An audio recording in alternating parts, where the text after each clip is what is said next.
if this is some order, like a representative of our international members, a representative of our Ukrainian members, and this way we will structure our interview and pass the mic to each other. Up to 10 minutes. It doesn't mean that all the members of the Commission have to use or they're allocated 10 minutes. This may be 5 minutes. It all depends on the vision of our experts and our members. We have 6 members and 10 minutes, that is an hour. If we manage to finish our interview in an hour, then this means completion of the interview.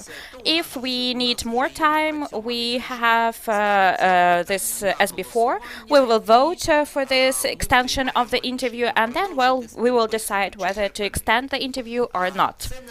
It doesn't prevent any member of the Commission after this round of this session of questions and answers to ask some additional questions that they want to ask that has emerged subsequently or that has not been clarified.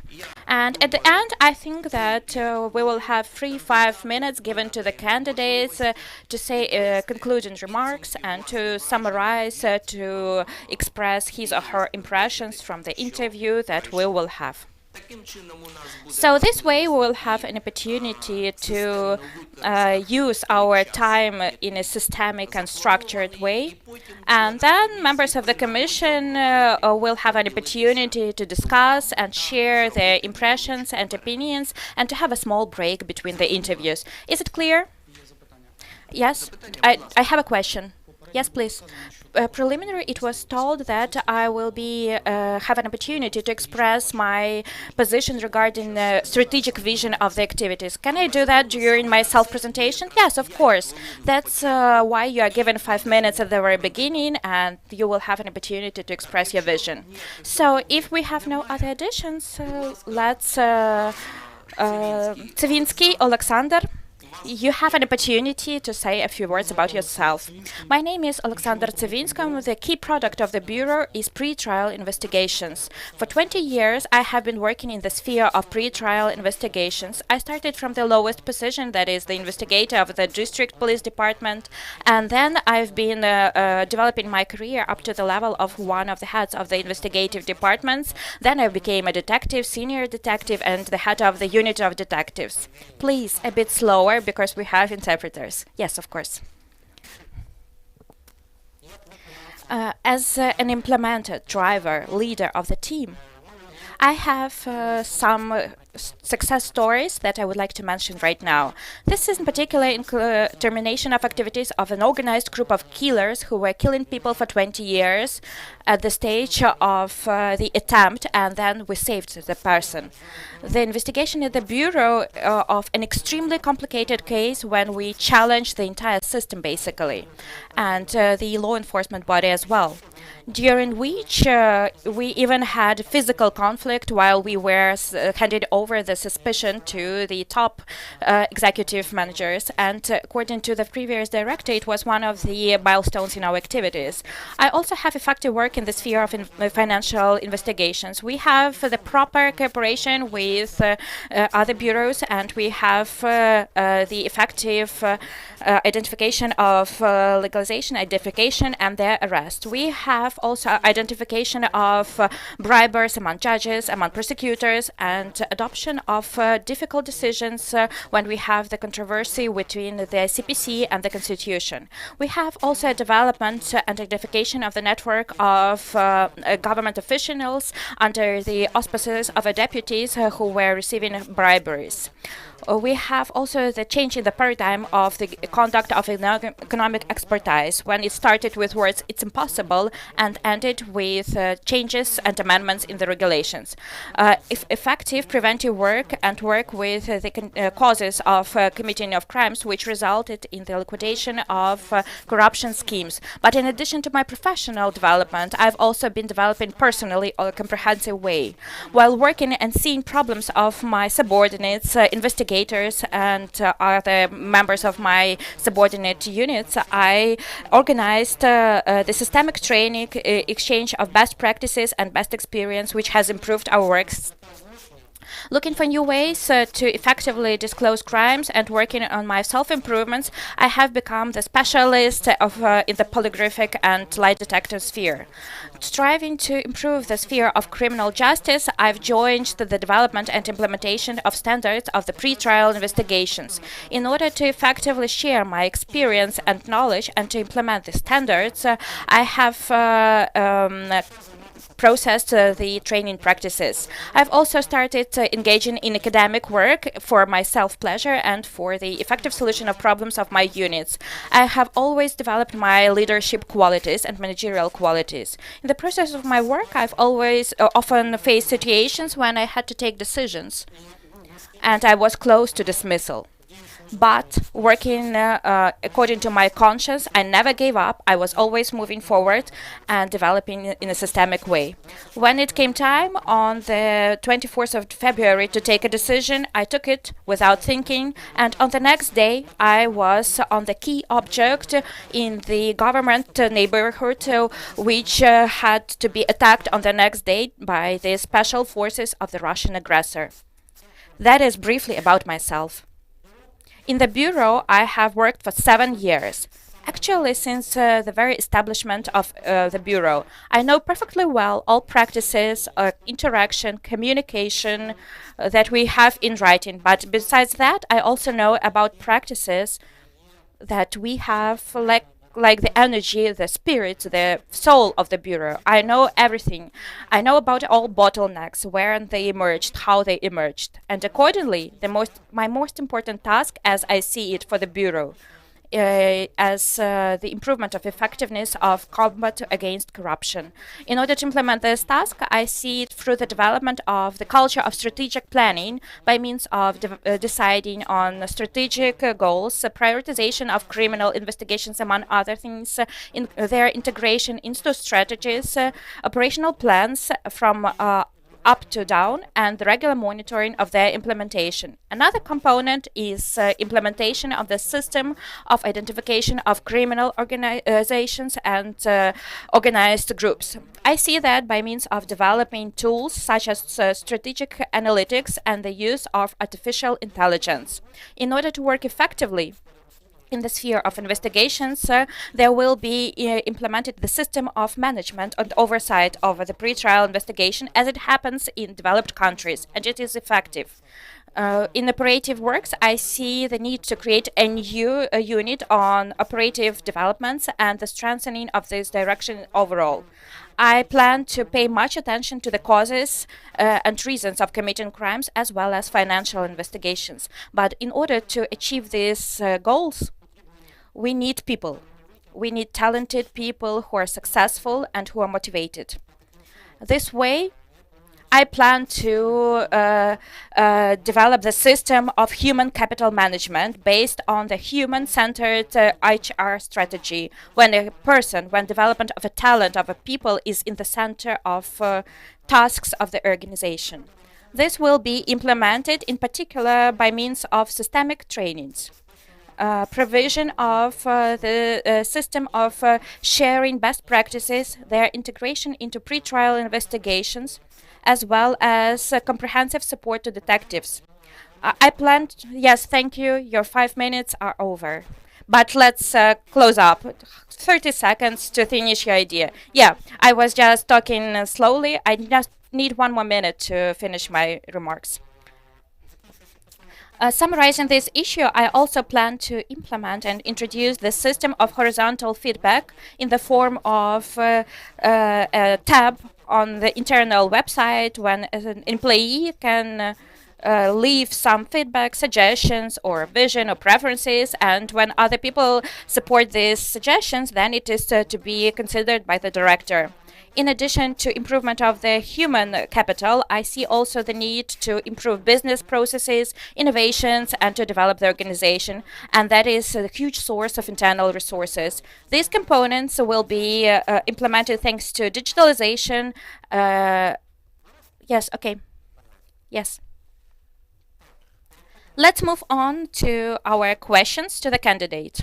I think that we should start with, please, Karen, you will be the one to start. And thank you for coming this morning. And thank you for giving us an overview of your ideas for NABU, should you be selected as director. I have a couple of questions about what you have presented so far. My first question involves your idea about using the identification of criminal organizations to improve NABU's effectiveness. And my question to you is, why did you come to that decision? What is your experience in NABU that formed that idea that that was important to NABU's strategic development as an organization? Thank you for your question. Firstly, that is experience. We had a very interesting case in our activity when we had a group of officials under the government, under the management of a People's Deputy. That was an organized group that was systematically collecting bribes from entrepreneurs. And while working on this case, it lasted for about a year. We saw how in-depth and everything, how deeply everything is connected. And accordingly, we saw which protection measures are used by this group. So in order to work with this group, it was much more difficult with this group than with respect to some single official. And when we have this system, firstly, it is difficult to fight with it. And the other situation is that people lose faith.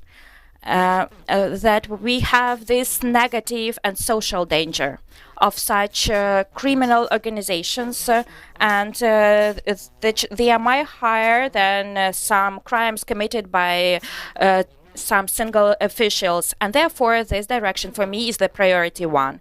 Besides, we have lots of examples like that in the Bureau, and in each of these cases, while talking with my colleagues,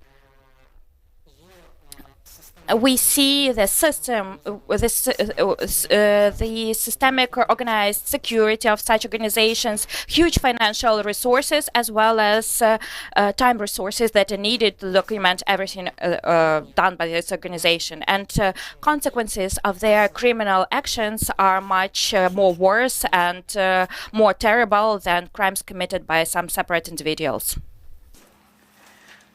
Following up on that, you talked about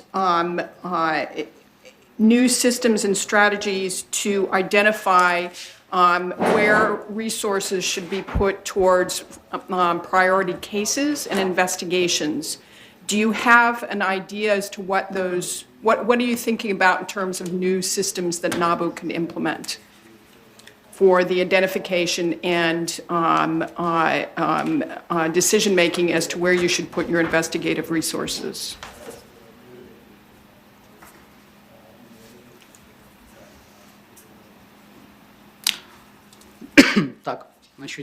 Yes. I want to say the following. One of the tools that I see and that, in my view, requires to be implemented is strategic analytics, because our work is built in the following way. We see certain facts and we work with the facts, but at the same time, with these strategic analytics, we need to be able to see the trends and much deeper problems. And I think we can use the AI for that because the machine can analyze much better than a person. And it would help to become much more effective for us, because if you investigate in a kind of financial crime of medium complexity, it will take a year. But if we have strategic analytics, we, along with the investigation as such, we can work and we already have an experience on that when we use the tool to influence the causes of the crime and crime activities. We have different situations during pre-trial investigations. We see, for example, the problems and we respond. But in 2022, with that kind of response, we managed to save about 60 million hryvnias with that kind of actions. And that was achieved through the changes of legislation on the level of cabinet. Thank you for your answer. And so my next question is related to cooperation outside the Bureau. You mentioned a little bit about collaborating with other agencies, but what I'm looking at more particularly is what is your vision for continuing international cooperation between the Bureau and foreign law enforcement operations organizations, in particular the EU, looking to, since Ukraine will be integrating with the EU? As of now, the Bureau is a central executive authority and it cooperates with international partners. There are a lot of agreements concluded on international cooperation, and I have experience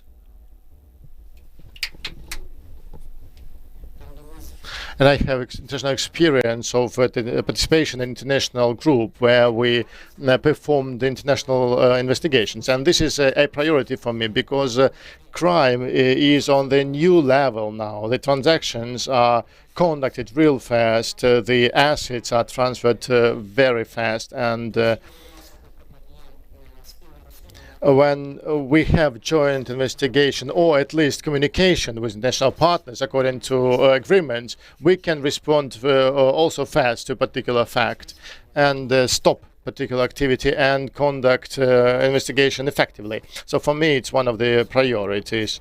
In particular, if we talk about specific countries with which our top corrupt officials are related. Along with that, I want to say a couple of words about internal cooperation, if I may. As for me, our biggest partner is a specialized anti-corruption prosecutor's office. And I see cooperation with this agency in form of development of joint priorities, joint training of detectives, system-based cooperation in terms of addressing problems that we share, and as well as specialization of prosecutors and investigators in certain complex investigations, in particular as pertains to international investigations, because those crimes are difficult and it needs some time to be trained on that. And if we have specialists on that, that improves the effectiveness of the work. Thank you. I will turn it over to my colleagues. Yes, thank you, Karen. Kirilo, what kind of questions have you got? Well, Alexander, yes, I'm impressed with your statement. I felt I am at the defense of a thesis, a dissertation. You know, I heard about the paradigm, systemization, digitalization. What are the systematic problems that you see that we have today, and what's your understanding as to the time of addressing those problems, challenges, starting from the date of your potential or probable appointment to the position? Well, thank you. I would call them challenges, right? I wouldn't use the word problem. There are strategic issues and there are operational issues. So I would divide them into those two groups. I would start with the strategic issues first. It's about independence and autonomous operation of the Bureau, and we need to expand the number of employees to create an expert institution and to create autonomous work, increase the number of offices and update the technology that we use, the equipment.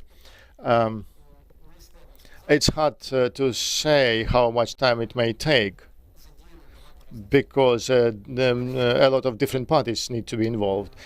As to the challenges and the areas for development that I see in the institution now,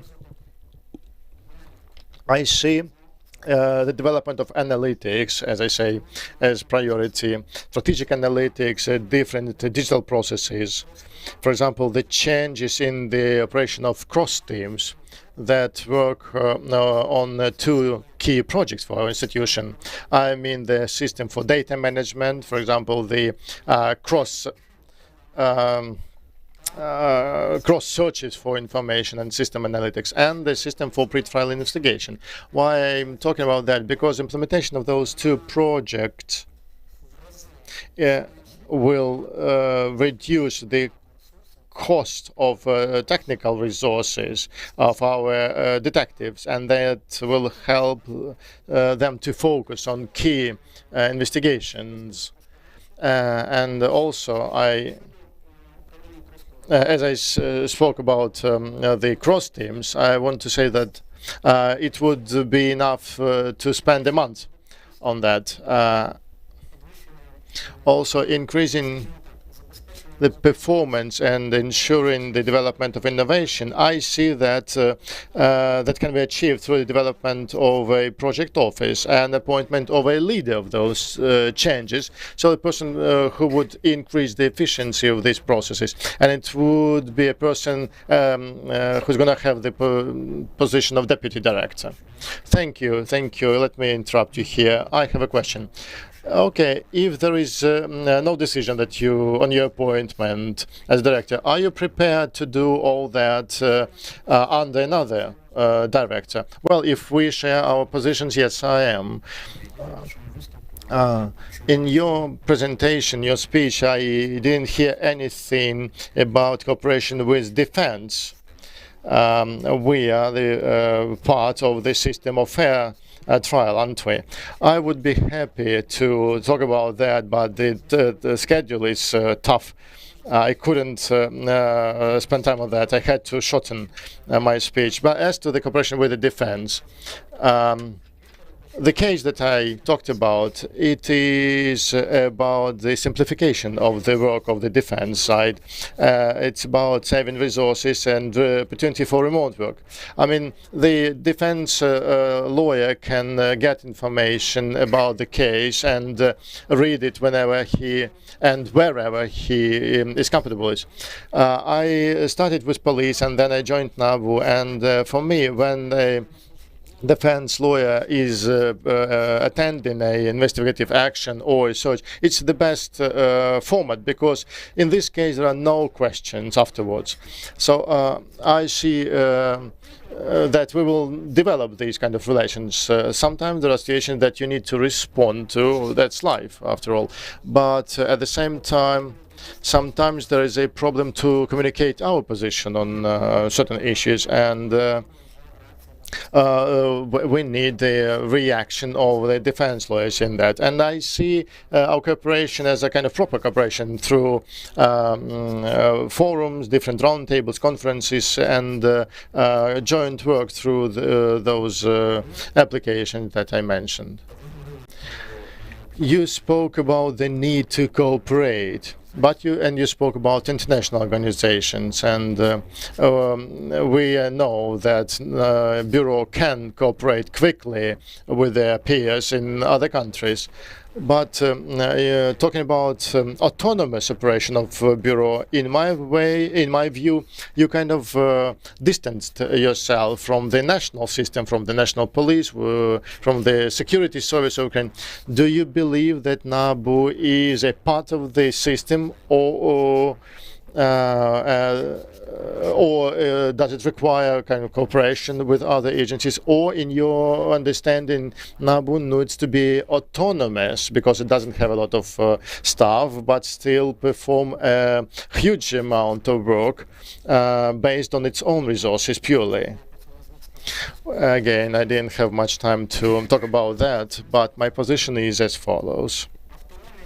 autonomous operation and independence should not stand on the way of cooperation. All the things that I meant when I talked about autonomous operation, they have crystallized themselves over the past years, and they are well grounded, and they are already mentioned in the draft of the National Anti-Corruption Program. As to the cooperation, in my work in NABU, we have cooperated well with the police officers when we detained individuals who took undue benefit from among the judges, and we cooperated with the SBU officers too. So we have cooperation, and cooperation is in place, but we need to deepen it, because it's an open secret that at some point of time we didn't have cooperation. We even had some direct confrontation with certain agencies, but that's already in the past. We are restoring this cooperation. I fully understand that bureau as such, I mean, it's hard for it to cooperate, to work in a standalone format. When we cooperate, when we use resources of others and help each other, the result is much better. But still, the bureau needs to be a powerful agency and be able, in any situation, even if someone from the leadership of a law enforcement agency commits a crime, NABU needs to be able to respond fast without the fear that it will not be operational next day. Mike, next question. You said that you need to establish an own expert institution. Why do you need it? Would it mean that this expert institution will be exclusively operating only in the interest of NABU? Don't you believe that duplication of the criminalistic centers, forensic centers of police and the institution you're talking about would be additional and would have undue pressure on the national budget? Very good, valid question. We can discuss that, but I'll tell you what are the origins of my thinking. We, for example, appoint an examination. For example, we have this aspect, the Deputy Minister of the Ministry of Interior. Certainly, we cannot use the Ministry of Interior and the Justice, Ministry of Justice system, because if someone from those institutions conduct the examination, he would kind of be seen as favoring our actions and stating his position against particular agency. And we have seen a lot of those situations where when we couldn't conduct an examination for many years because it was impossible. At the moment, we have another problem, the duration of the examination, because the society demands that we respond fast to corruption-related offenses. And the society doesn't care that the expert has 30 other examinations that he needs to conduct, and he can start doing our examination only in a year and a half. The society wants the result now, but we cannot do that. We cannot deliver because there is a line. The third point, it's possible that those experts can be influenced by corruption, or their senior managers can be influenced, and we have seen that. Sometimes the examination would not be done, or sometimes the result would not be delivered, and then we need to start the correspondence with each other. To be able to be effective, we need this institution. It should not be probably controlled by the bureau. We need to have some cooperation with them. The experts need to be independent, and if they don't find any losses, then okay. But if they do find some losses, then those experts need to be able to conduct this examination within the deadlines set by the law. As to the examination study, the system of the examination that we have today is not quite correct. I mean, we should not be having that institution within the umbrella of Ministry of Interior or SBU. We need some independent institution. But I have analyzed the changes to the law on judicial examinations, and I saw that the institution of private examinations is being developed, but the system of penal this penal system is built in the following way. For example, only 2 out of 8 representatives of the disciplinary commission are private experts. And for me, the best example is the way the bar association is built. They're professionals, they come together, they look at the complaint and they make their decisions. So imagine what would happen if 6 of representatives would be just representatives of the Ministry of Justice who would not have result. Thank you. Kirilo Povilas, please, the floor is yours. First of all, thank you for your presentation and ideas you have shared with us. During your presentation, you mentioned a few times the importance of decision-making. You mentioned about decisions you made in complicated situation. My question would be, tell us, how do you make decisions in critical situations? What are the criteria of these decisions?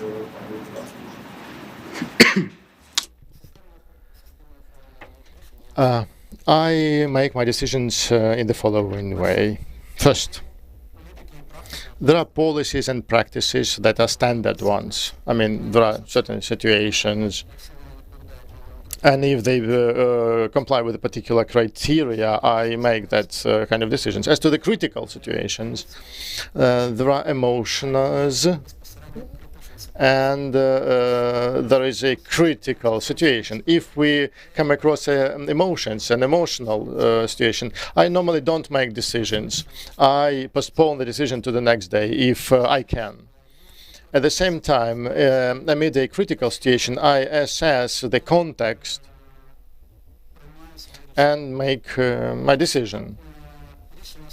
If the decision is related to my subordinates or people whom I work with, I discuss this decision with them before I make it, to listen to their position and to have enough information. For me, the best way is to collect as much information as possible, on basis of which I can make decisions without any emotions, based on logic.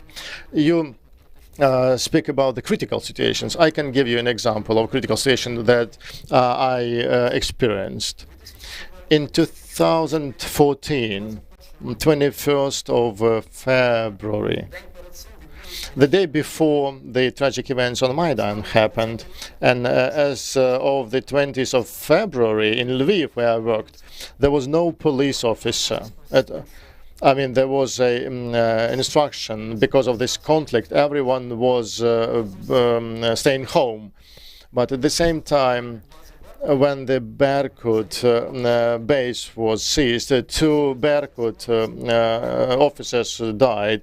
Later we realized that that was because of the mistake of their manager, because he kind of brought all the fuel into one storage. And we had the following situation. At that time, the people were so insulted, and it was natural. And if someone saw a police officer, they could just harm them and cause body injury. But on the other hand, it was my job. So I arrive at the scene, and what I see, about 30 people. They were wearing civilian clothes and wearing balaclavas, and they held the rifles. And they had their fingers on their triggers. And we started communicating with them. I will not tell you for a long time about that, but as a result of this communication, they all left these premises and we could perform our work according to the law. So that's probably one of the examples of decision-making in crisis communication that I had.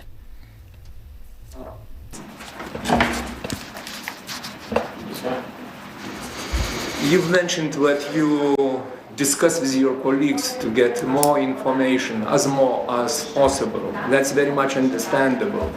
But if we have situation where we don't have time to collect information, how do we make decisions in such situations? The change is very rapid, no time for information, but we have to make decisions.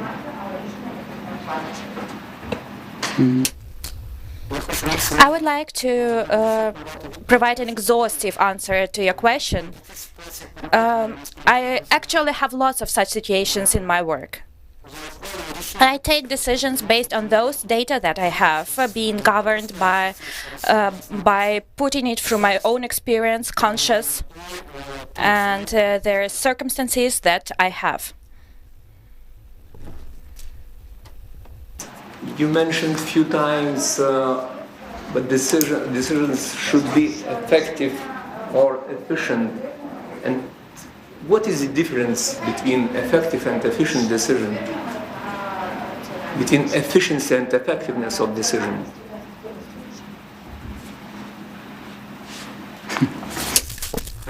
That's a very good question.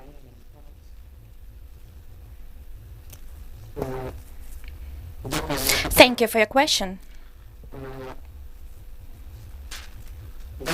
In these situations, we obviously talk that basically, as a rule, effective decisions are efficient as well. And while taking efficient decisions, in my worldview, these are decisions correspond to strategic decisions that have been adopted before that. So they implement some strategic vision and idea. Effective decisions are an obvious change of these plans and ideas, which in this particular moment shows that in such a way it will be better to achieve the result, or this decision will result in some better outcomes. And even though we may step aside from the key strategic line, at this particular stage, this will provide a better result than as planned initially. Plan becomes outdated once we finish drafting it, and that's why sometimes it has to be updated. That's my vision. My second question is related to the team building. And a few times you mentioned that human resources management is very important.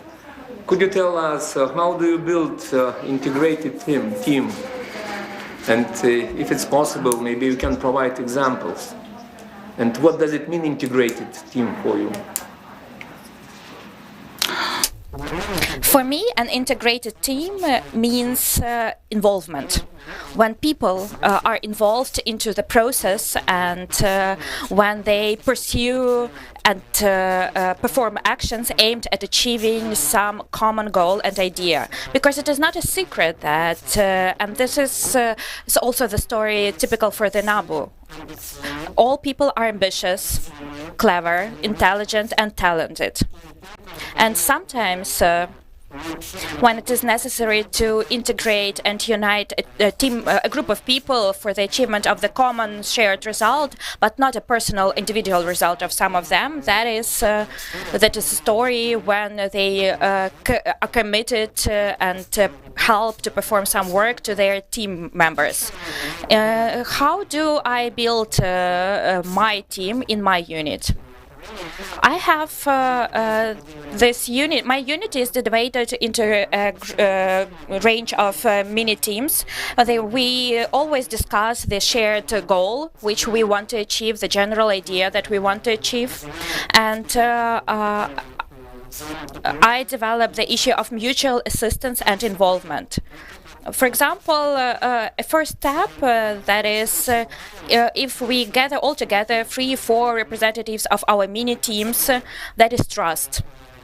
I work to make sure that people have trust among themselves and that they are not afraid to express their opinions to each other, so that they are not afraid that someone will laugh at them, so that this environment is safe.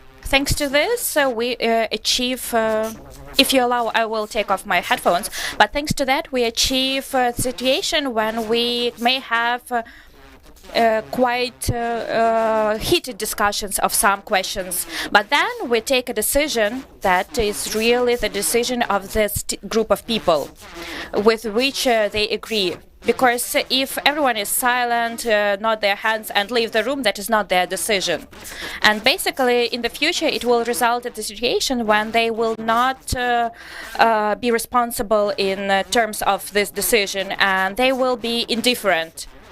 Someone will be, that's like not my thing, not my affair, someone is doing that.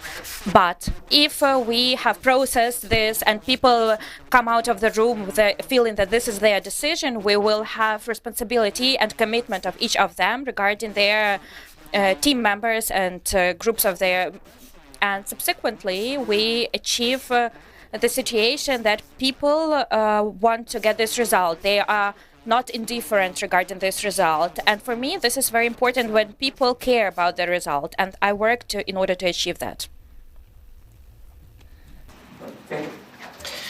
Дякую. Thank you. Please, Alexei.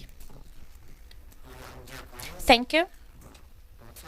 Alexander, can you please tell me? Let's imagine that you become the director of the NABU. And in the process of work, it turns out that we have a very low effectiveness of work of your subordinates, and your subordinates say that in their work, the SAPO prevents them from fulfilling their work. In communication with the SAPO, prosecutors blame low effectiveness of your subordinates. The problem is systematic. How do you see its solution?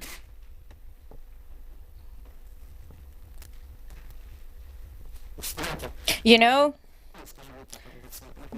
probably that's not a made-up story, because it happened back then when we had a very serious confrontation with the Specialized Anti-Corruption Prosecutor's Office. But I should point out that as of now, our cooperation is has never been like that. But let's imagine the situation that you've just described. The first thing that I will do, for me, it is very important. And when I go to some meeting, and I had the situations in the past, I always approach from the position of fairness. I take materials and I study them. Because detective may have own position, may not see something, or may not voice some problem. And I form my own position, my own vision regarding this issue. Similarly, this will be extrapolated to a higher level as well. There will be a task to study objectively a criminal proceeding and to report another perspective. Then, if I have this problem, then it will be appropriate to communicate with the head of the SAPO, to explain this story to him, and to get us to organize a joint meeting and to openly discuss the situation with arguments and to find out how we can resolve the situation. Taking into account that we've had many situations like that in our cooperation with the SAPO, the best solution was a sincere, frank discussion during a meeting where I was present as the head of the unit of the SAPO, a prosecutor were present at this meeting, and a detective. And we had such instances when we took a decision about a change of the prosecutor. For example, another prosecutor was involved into the investigation, and then we transferred the case to the court. I resolved situations in such a way, and it was effective. Thank you.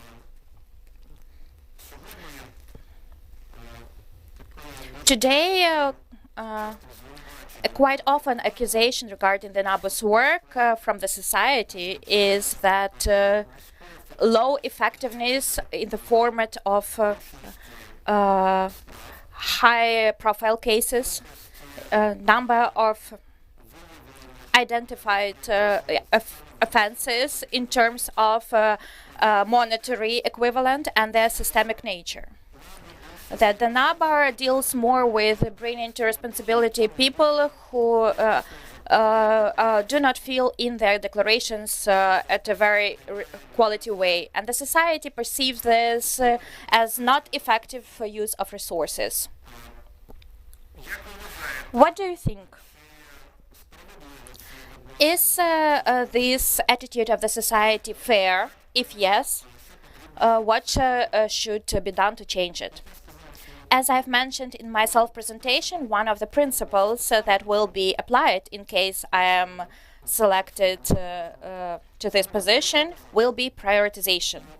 And in the current conditions, in my personal opinion, prioritization in the investigation of criminal offenses, that will be the security sector, judges, prosecutors, and financial investigations.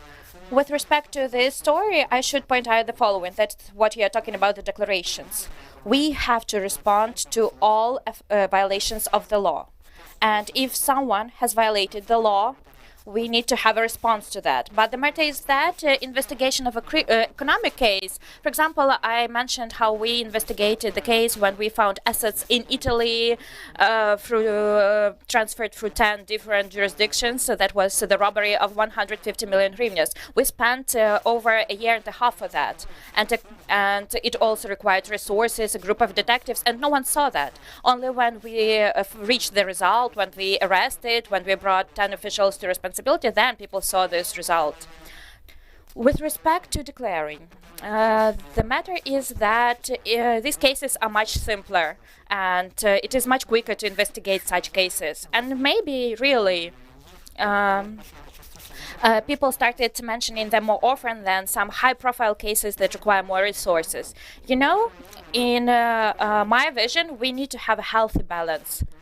There may be no response to information about a crime sent by the NACP, but at the same time, priorities that are important for me, I've mentioned those priorities. Thank you. My next question is the following. In your work, you face situations when journalists draw attention in their activities only to the negative aspects of the work of your organization, not noticing your successes. Journalist investigations and articles are published quite often, and this results in the decrease in the reputation of the NABU as the organization, as the institution. What are your actions in this case? I would like to divide the answer to this question into two parts, operational and strategic. Within the allocated time slot, please. Yeah, okay. The operational and strategic. Firstly, when we have the situation and the problem that some of the employees has done something, some investigative actions, when we have some story like that. In this case, in this situation, there is an element of crisis communication when within an hour it is necessary to provide the message, not to omit that, not to silence that, and to take the situation under control when we manage the information and when we provide our position. Because if we postpone this provision of the comment for a day, for example, we will not provide information. We will try to provide excuses, and that's not a correct approach. And now with respect to the strategic aspect of the problem you've just mentioned. One of the steps for myself at least, that I see as an operational step that I would like to do is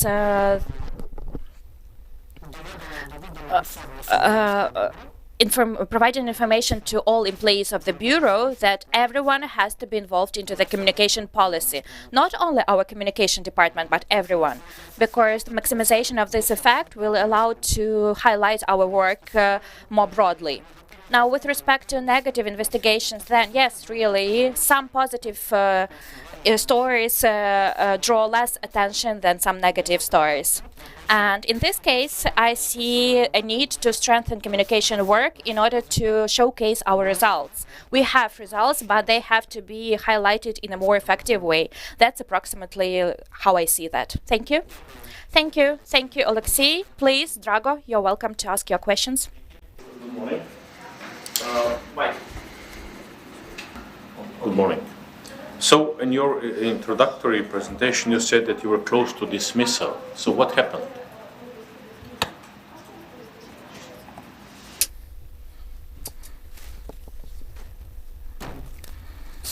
The situation was the following. It was in the 2000s. I was fulfilling my functions regarding the protection of the election unit. After the end of the election, local lords came. In Ukraine, in some areas, we have this notion of people who can do everything, basically. They committed a fight, they harmed me physically, and I documented all of that. I fulfilled my work, and that was a group of contrabandists. And then on the next day, employees of our internal service came to me and told me, if I do not withdraw my application and if I do not stop my work on trying to bring them to responsibility, I will be dismissed. I asked why, and they told me that these are the people of the head of our main manager of the local police department. In this situation, I said no. And subsequently, for about 10 days, I was under immense pressure. Psychologically, I was ready for dismissal, but I was not ready to resign. And I told them, act according to the procedure. And then these guys came to me and told me they are ready to reimburse me, and I did not agree. I made the prosecutor's office to send this case to the court, and they were brought to responsibility after that. When you were mentioning the problems, or as you said, the challenges, you said that one of the challenges is also, let's say, the problem with independence of NABU. So I guess you wanted to say that it is not at the highest possible level yet. So what would you do? How would you increase the level of independence of NABU?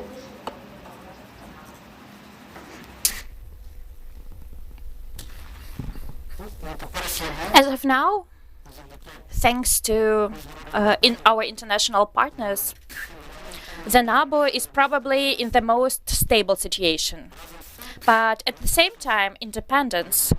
I meant independence with respect to some processes that directly influence our work, in particular expert support. This is the first point.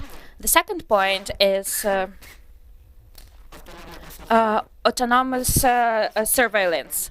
Regardless of the law being adopted, regardless of having all grounds for that, really, as of now, it has not been implemented. And this way, the Security Service of Ukraine has all the information regarding persons whom we plan to listen to, which decreases our effectiveness. In some cases, we do not do that because we assume that the information might be leaked. And in my opinion, this is not acceptable. We are a separate body. We have to perform our work independently from anyone.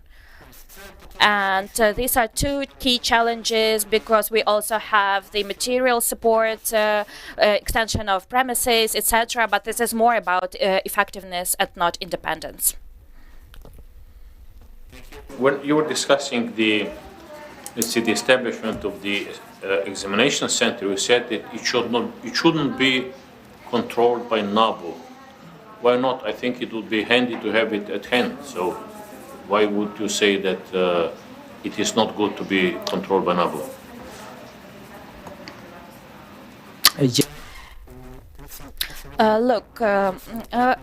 Probably there was some not incorrect translation, but I meant that experts have to be independent during the fulfillment of their work, as it is set out by the law. But the director of the center should be appointed through this respective competition by the director of the NABU. So this center has to be by the NABU. But it is necessary to reach this balance of effectiveness and objectivity. Because I'm convinced that if this balance is violated in any way, our colleagues from the attorneys will draw our attention at once to that. We should not allow even an idea that the conducted expertise is not objective. So I meant the balance. But of course, the center should be located by the NABU. But experts have to be independent. Thank you. Then when you're, say, giving your, let's say, strategic views of the development of NABU, you said that First, you said that maybe a unit for operative developments would be needed, and then you said afterwards that you would have a deputy director for development. So what would be the task of, it doesn't matter, either the unit or this deputy director, what would be their or his or her task? Я хочу уточнити. Let me clarify here. The deputy director, what I meant was not on operational development as such. I meant the deputy director. I mean, I see this position that would increase the efficiency, performance, innovations, and digital transformation. As to the operational unit, the detectives today are kind of symbiosis of operative and investigator. But some people have better skills in one area, others have better skills in another area. And establishment of that kind of unit would help to work with the priorities for the institution, that would help to develop appropriate officers in other units, learn the lessons, collect the experience, and thus enhance the efficiency of the work of the total corps of detectives. That's what I meant when I spoke about the development of the establishment of this operational unit. If you want, I can talk more about this deputy director.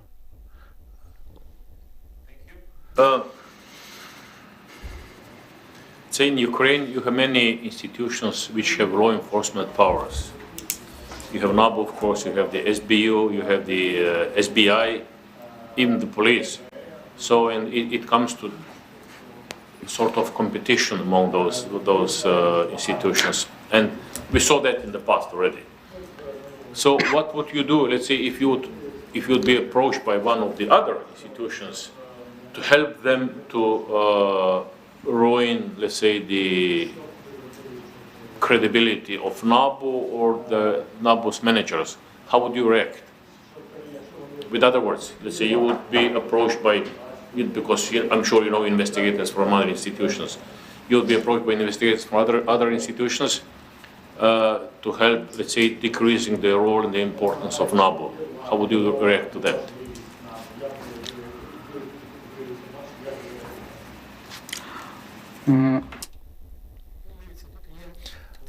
Well, there are two elements in my answer.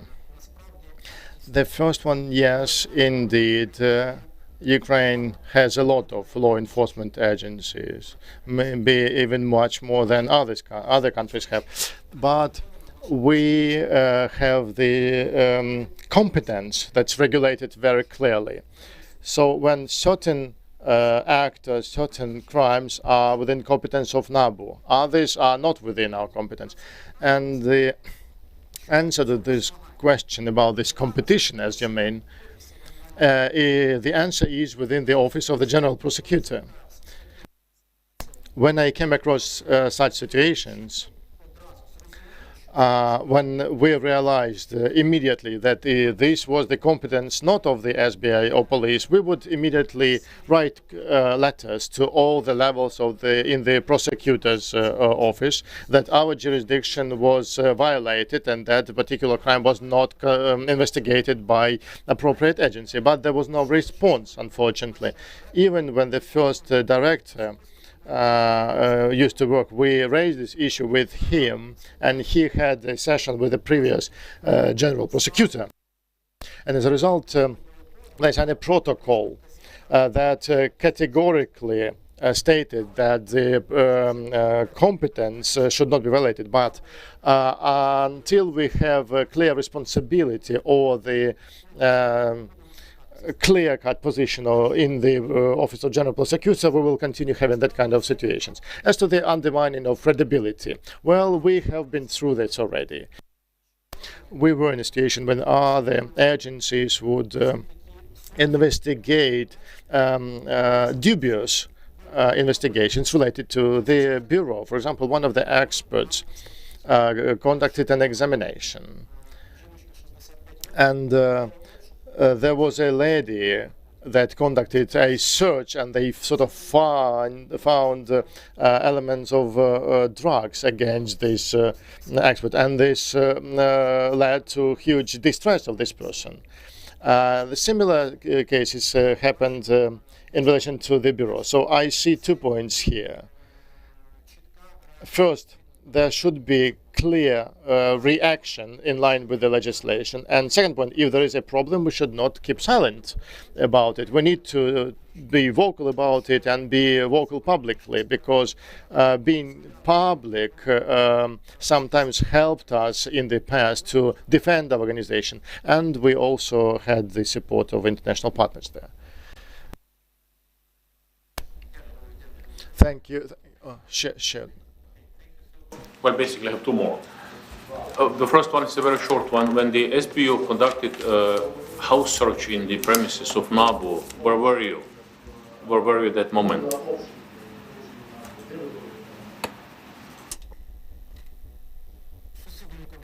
In the office nearby. Me too. So, and the last question is, let's say, you said you form so this mini teams in your, let's say, unit.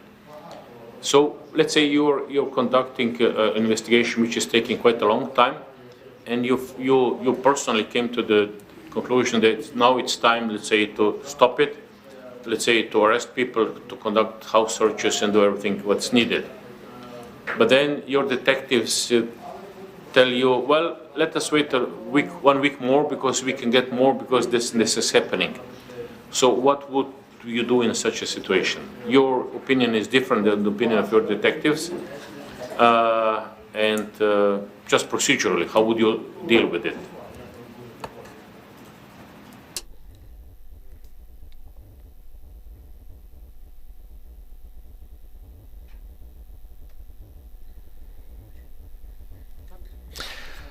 Well, once again, there are 2 points here, moral one and procedural. In my cooperation with my team, it's hard for me to recollect similar cases because we are very open in our communication. We don't have the kind of administrative format that I say the guys run somewhere. No, we discuss every situation. But if indeed there is a situation of the kind, I remember some of the cases. So the first thing we do is we discuss the grounds for the postponement of the action. So why that needs to be done and what would this time give us. And we had a couple of situations. We had situations where I disagreed and I said, no, we start within the schedule that we decided on, or sometimes the team managed to persuade that we needed to postpone that, and we did so. For me, in both situations, if I make the decision, I take responsibility for that decision.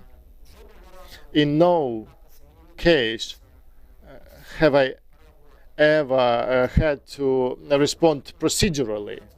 But there was a case when I had to call the prosecutor because I was I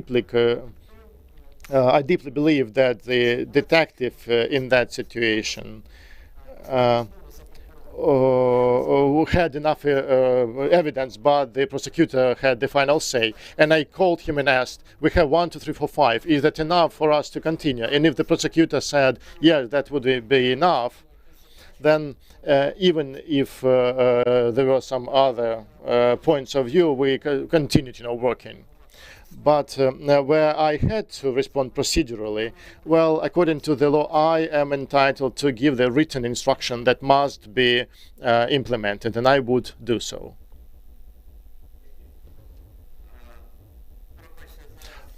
Sorry. Now the question to the members of the Selection Commission. We had an hour that is now over. Who wants to continue the interview? Please vote. Oh, okay, unanimously. Okay. So, Pavilas, you wanted to ask a question? To Dragos, you mentioned this morality versus procedure. If you are in a situation that you have to choose, and there is such a possibility, let's say, between moral and procedural decision, what would be your choice?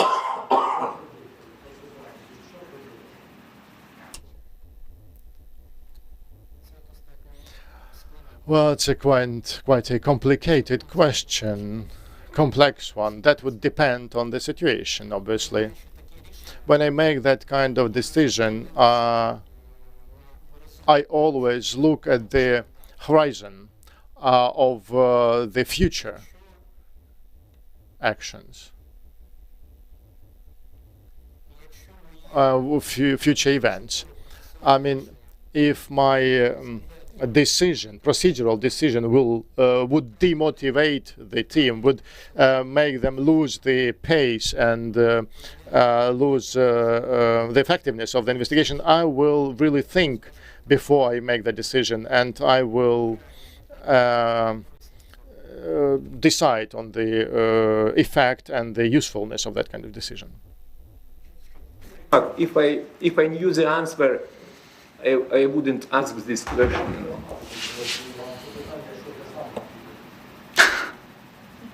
Дякую. Thank you.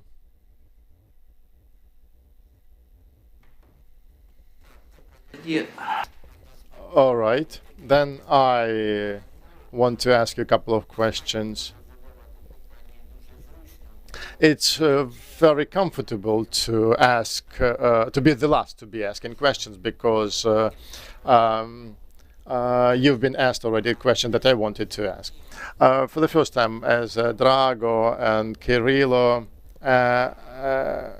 asked you, and they focused their attention on the following, that the anti-corruption struggle, anti-corruption fight is really within the competence of several agencies, not only NABU.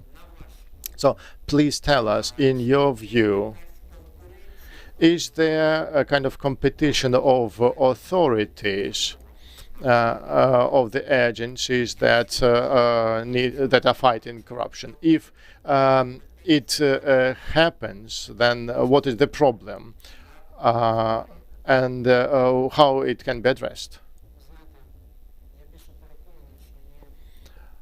Well, I believe that the competition is rather on Facebook, not in terms of the authorities. Because if it's not a media case, when there is no need to, post a picture to detain someone, then there is no problem in terms of competence, in terms of investigative competence. We see situations when people know in advance that it is not their investigation, but to get some media effect, they reuse their resources, the huge resources, and then those investigations are still referred to us.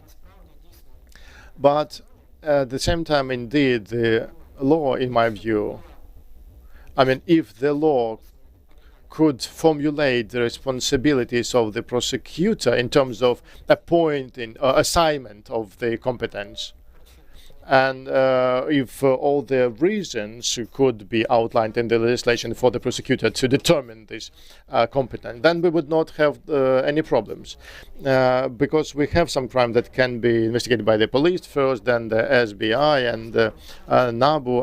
Every agency depending on their competence, but it may lead to the problem. But I think it's not a problem. It's not about that. It's about particular people making particular decisions. Okay, you confused me here. You say the problem is there, but there is no problem. But okay, I got your answer. You referred today to the strategy, anti-corruption strategy for 2021-2025.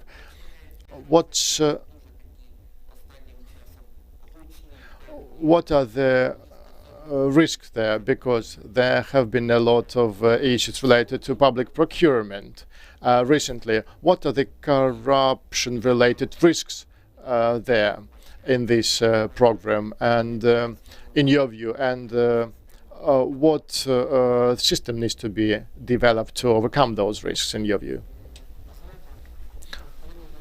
According to the Transparency International, the Prozoro software is being tested to be used in USA today. I believe this is a very high evaluation of this program, and several experts believe that this is one of the best. That's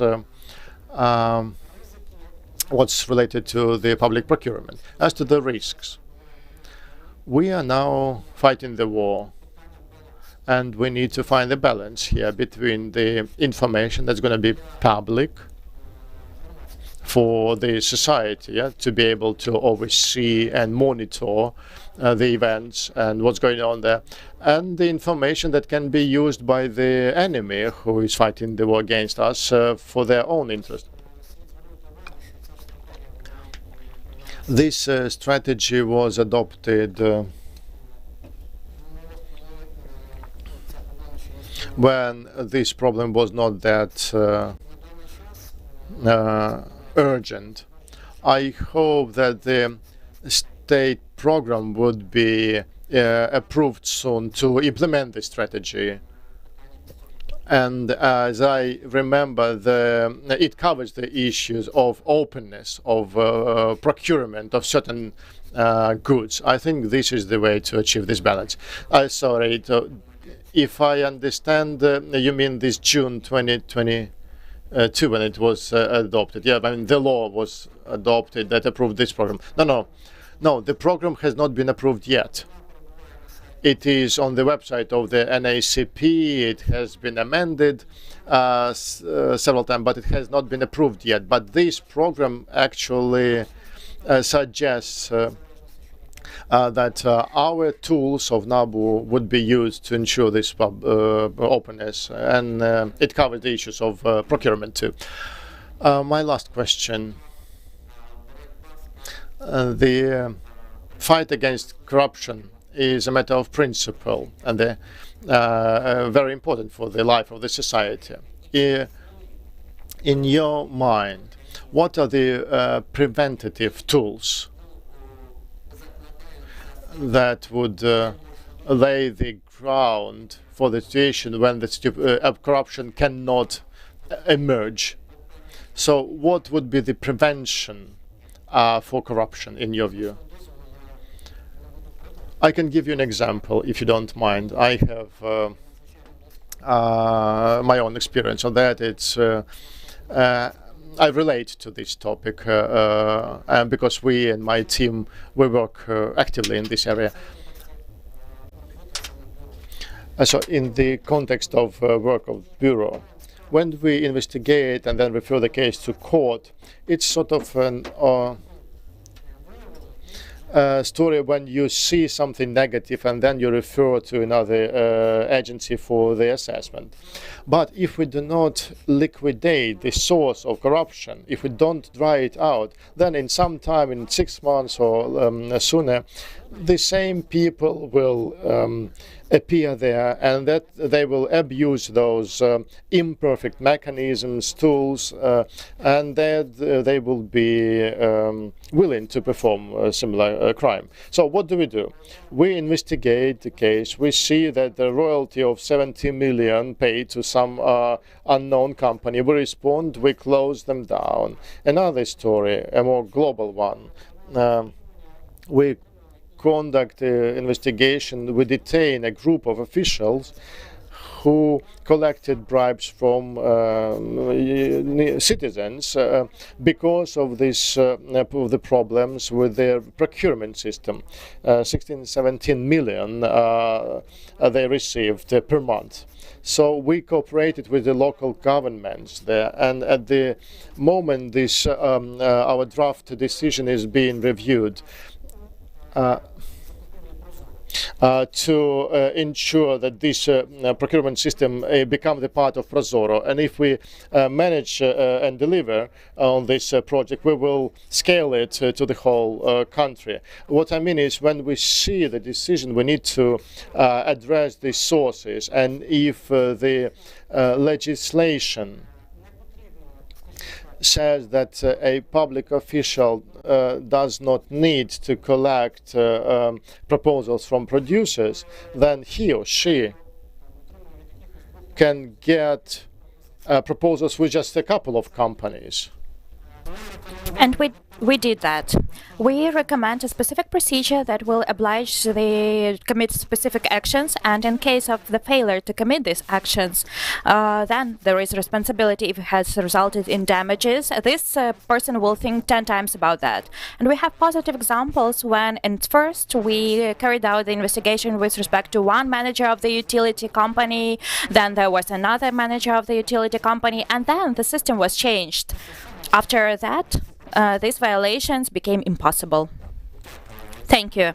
Thank you. I understand that examples are great, but in my opinion, the systemic vision in answer to this question is related to such mechanisms as declaring, as electronic procurements, civil confiscation, restriction, prohibitions, etc.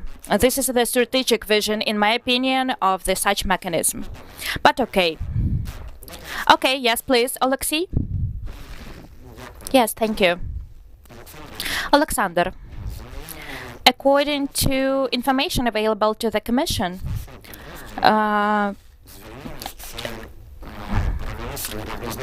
out of your unit, about 10 subordinates resigned or were moved to other positions, while the number of employees in your unit amounts to 12-15 people. Please comment on this. What is the reason of such situation, and a high number of letters from people who describe themselves as the NABU employees, who provide not very positive characteristics of the qualification of your work. Thank you. Yes, thank you for your question. Firstly, 10 people, that's not an accurate number. Yes, really. One employee was dismissed, and official investigation was carried out with respect to this employee. He realized that he would be dismissed. That's why he resigned on his own. Yes, really, there was the fact that an employee was transferred from one unit to another unit because I have quite simple but mandatory requirements, that is timeliness, responsibility, and achievement of results. And if in the office one employee is working and is giving these results and another employee is not doing that, and basically the team spirit is lost in such case. So I have some requirements. Now, with respect to some employees, when we were created, we had some changes in our organization. Some colleagues were transferred to the territorial units close to the places of their residence. So de facto, as you say, only one person resigned, and that was official violation. There was official investigation with respect to violations. So this person would have been dismissed in any case. Okay, and one more question. According to available information, you worked with the case of Ternopil prosecutors, the so-called case of Ternopil prosecutors, which was investigated in 2016-2017. What is the stage of this particular case right now? And in your opinion, how can you explain the results of the investigation and the bringing of people to responsibility? Yes. This is a very interesting case. I can divide it into two parts. On the one hand, This is a great teamwork, and on the other hand, this is a range of lessons learned by us as a percent results of the investigation of this case. It should be pointed out that the investigation started about 15 days later once an anti-corruption prosecutor emerged, maybe 15, 16 days later after that. And over this period of time, overall in Bureau, not everyone, all of us had tables. The body was only created. We had nothing. We had the first 70 detectives, and that's it. No operative support, no technical capacities, nothing. And when we started working, the implementation took place. We started working in January, and in February we had this case. Back then, from the perspective of prosecutors with whom we worked, they saw a sufficient amount of evidence. But of course, as a result of our capacities, because of the formation of the team, we could not obtain evidence that would obviously show and prove the guilt of people. Then this case was sent to the court, where it stayed for 3 or 4 years with the court. After that, it was returned back, and at this stage, currently, requirements of Article 290, the completion of the investigation is being fulfilled, and with respect to some participants, the decision on closure of the criminal proceeding was taken. In my opinion, the situation has given us a clear message what has to be corrected, how we have to mobilize ourselves during the next work, and subsequently it had provided effective high results. Okay, then you've worked in the NABU since 2015, right? Over these 7-8 years, can you please name specific examples of your successful work which could describe you as a future leader of this organization? Thank you. Firstly, work with a criminal proceeding when we worked against the system, the so-called backpacks case. We overcame all the technical and procedural challenges and other challenges. Secondly, effective investigation of the financial criminal proceeding of seizure of 150 million hryvnias. The value of this proceeding consisted not only in identifying all participants of the scheme at several levels, but also in the fact that we found all the funds which were stolen and transferred through about 6-8 jurisdictions and then converted into real estate property in one of the European countries. And currently, these assets have been arrested, and if we have the positive decision of the court, they will be returned to the state budget. Now, also effective work with respect to identification of corruption among prosecutors and judges. We had several cases like that. They are now considered by the court. We have the verdict under one of these cases. That is a prosecutor of the Prosecutor General's office. Now, also with respect to work, with respect to organized groups, we had several cases like that, and an important moment. In every case, I perform the role of the project manager, participant, and leader of the project. I live with every case that I'm mentioning right now. And accordingly, with respect to the group that I've mentioned, this was one of our military cases. 5 participants, heads of utility companies headed by the deputies group. So that was an organized criminal group. We also worked with respect to one of the organized groups, which this case was sent to the court in 2 tranches, let's call it like that. At first, 4 people. Then these were operational managers, the head of the utility company, and then the case was sent also with respect to the heads of the A level, the highest top governmental officials. If I'm not mistaken, we had 9 persons overall under this case. This was great effective work because we not only sent the case to the court, but as of now, all assets have been returned. I mean, those assets that have been stolen, real estate objects.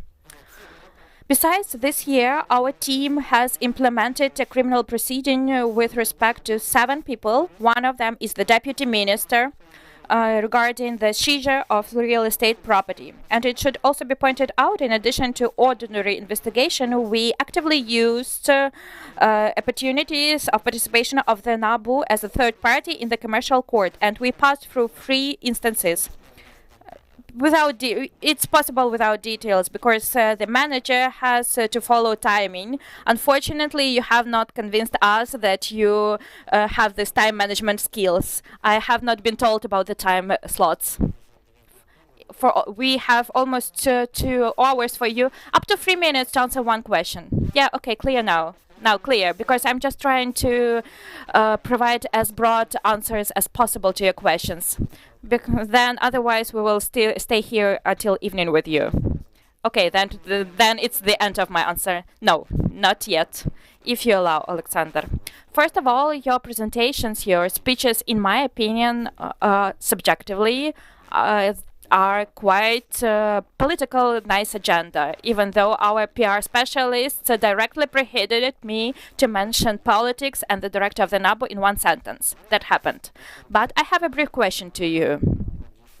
It was received by electronic means, and it concerns the possible loss of materials of the pre-trial investigation.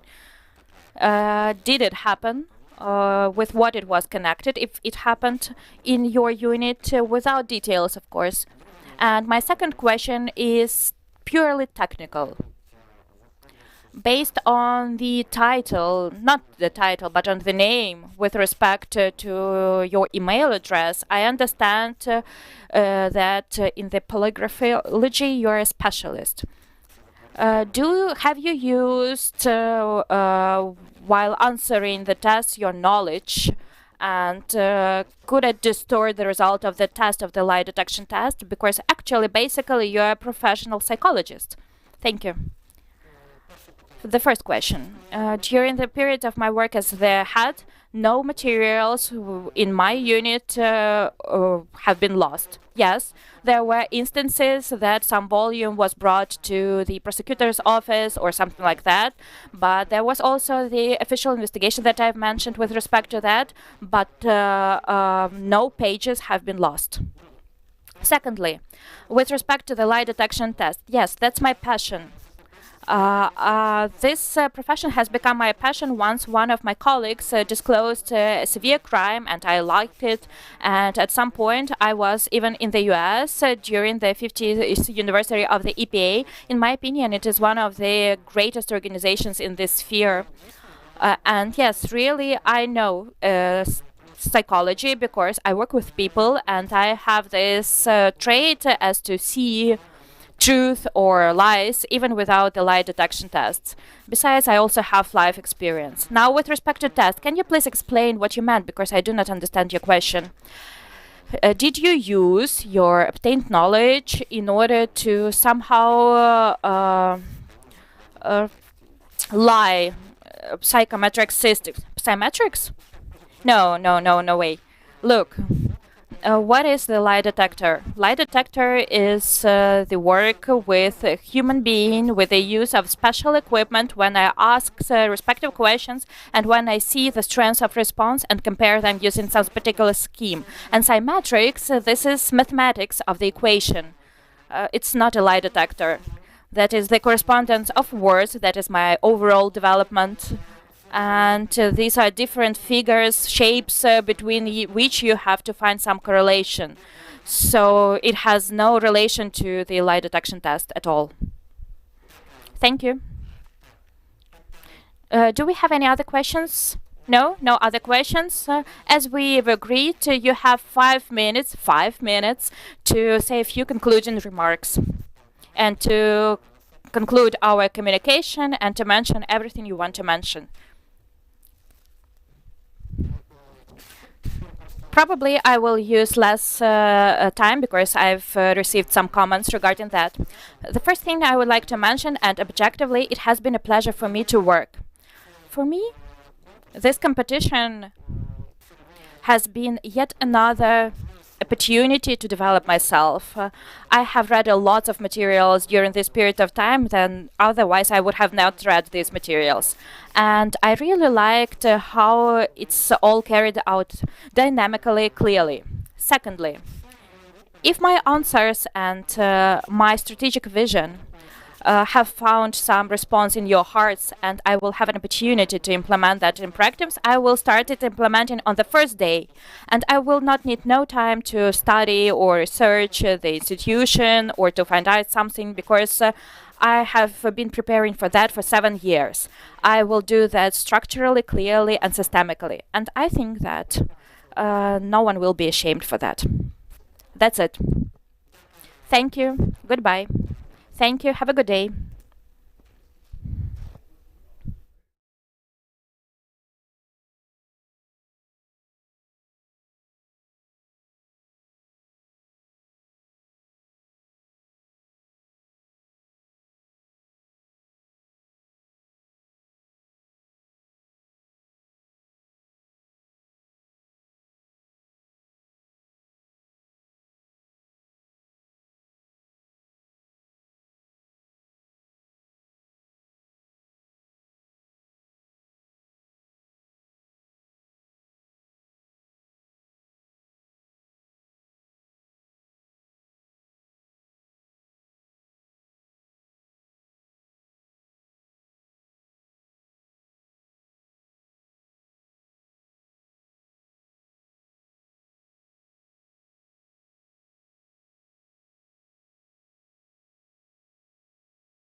we continue our conversations with the candidates, and now we have Semen Krivonos in front of us, and I want to emphasize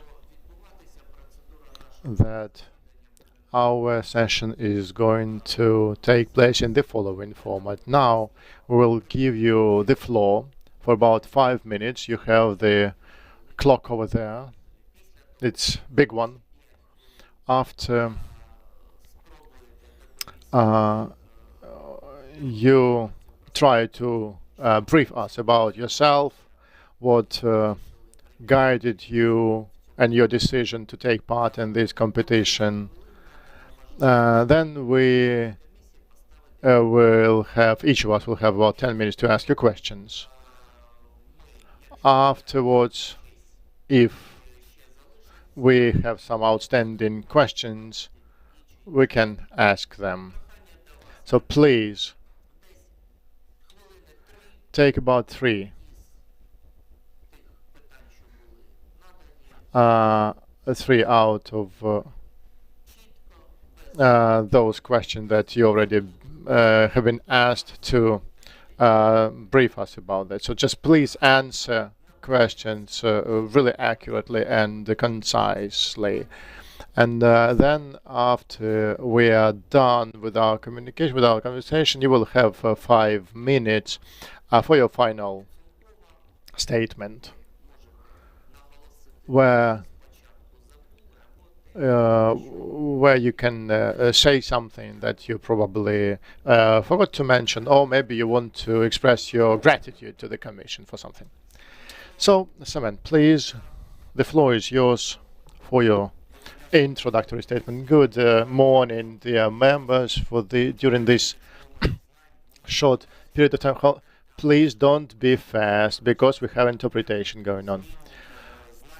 I want to talk to you about the knowledge and experience that I have to be able to take this position. In 2015, I was involved in the pilot project for the Center for Administrative Services for Citizens that reduced the time for provision of those services for the citizens. It was in Odessa, and we managed to do it without any bribes, and that was implemented by the regional administration and the East European Foundation. Then I joined the team of Odessa Customs House, where we wanted to implement a project called Open Customs Space, supported by USAID and other international organizations. And it was also about reducing the time for customs clearance, and most importantly, the fight against corruption and smuggling. But we saw huge resistance on the part of the system. It was symbiosis of corrupt officials, customs officers, even councillors, smugglers, bandits, and law enforcement officers. But despite this opposition, we managed to really achieve result. We stopped this disgraceful practice of implementation of illegal instructions for examination of containers. The idea was that those instructions had no grounds, but the customs officers kind of stopped those containers and kept them without examination for many days. That resulted in huge losses for the businesses. So with only one decision, I managed to stop this practice, and later we introduced another system that required a court decision for that examination. When we left, the system remained, and it is a systematic problem for the whole customs house, and it is one of the problems in the whole customs area in Ukraine. I have experience in terms of preparation of anti-corruption initiatives at the head of the Office of Simple Solutions. I mean the simplification of labor relationships and other issues. In 2021, I was appointed the head of the State Inspectorate for Architecture and City Development. My objective was to quickly establish a really efficient structure and liquidate the derby that was corrupt, that generated millions of dollars of bribes that they required for appropriate certificates. So it took me only 2 years. You're being really fast. Sorry. We hired new people. We updated the stuff. We conducted the competition. We didn't hire any employee from the Derby institution, and 26 of our staff are now serving in the army. They are the best of us. We do not tolerate corruption at all. I am a whistleblower in 5 times I approached the appropriate agencies because I've been offered bribes. We have electronic distribution of documents in between our offices. We have all the process automated. Several weeks before this interview, I had a conversation that I was deeply impressed with. It's an investor from Singapore, really well-known investor, and I asked him whether he in Ukraine, when he conducted business, whether he ever gave any bribe, and he said, "Of course not, I'm Singaporean."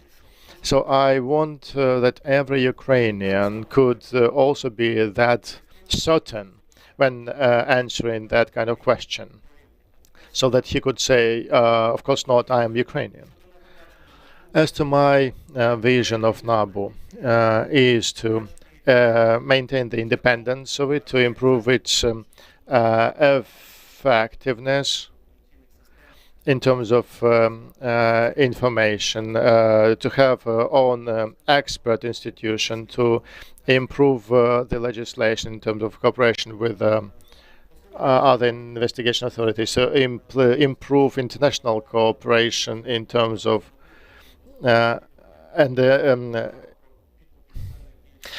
terms of giving NABU competence over solving appropriate crimes related to international crimes. Another priority is to ensure cooperation with NGOs and the Civil Oversight Council.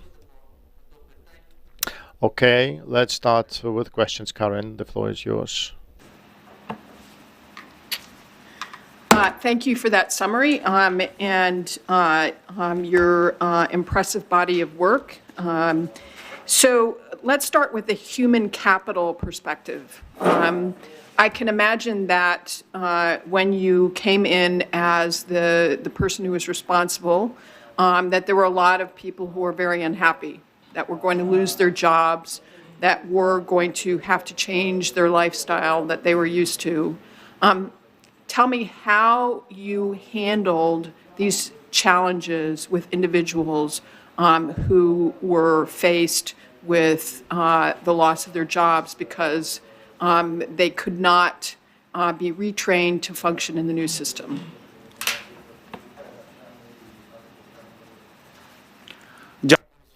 Thank you for the question. Well, talking about the development of a new system at we're talking about the establishment of a new agency that was based on competition. Yeah, the selection was based on competition. Everyone could take part in the competition if he or she met the criteria established for this competition. And this procedure was open.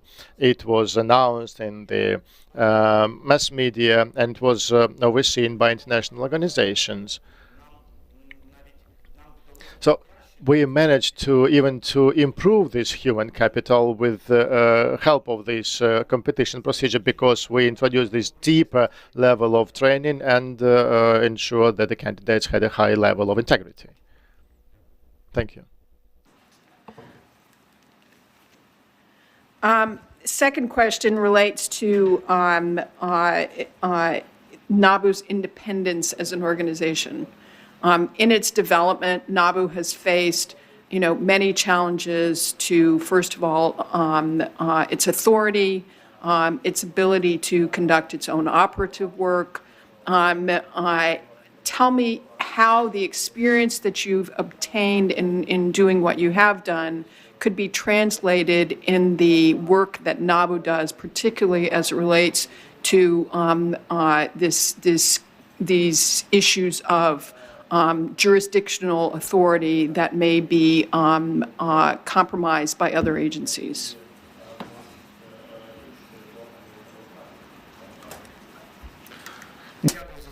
Thank you for this question. The most important thing is that the director of NABU needs to be a leader, understand the challenges he is facing and be ready to address them and find proper solutions and be able to effectively communicate with all the actors of the process, in particular the society and international partners.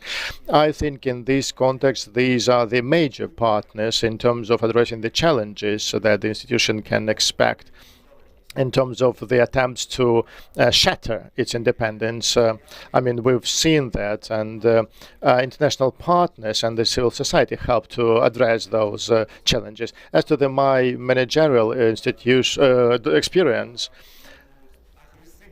I managed to do that in absolutely aggressive environment. I'm not afraid to say this word because there were a lot of gray groups that were opposing establishment of a new institution, and I believe that I have qualities to be able to resist those kind of that kind of resistance and apply them in NABU context. Talking about the competence of NABU, yes, indeed, the question is there, and I think we can communicate effectively with the law enforcement agencies who want to challenge the competence of NABU. We will communicate with them and try to win the support of the civil society, international partners, but we need to address the issue in a systematic way. I mean, the issue of violation of NABU competence and the legislative level, and we need to introduce the responsibility of the officers and the agencies who want to violate this legislation.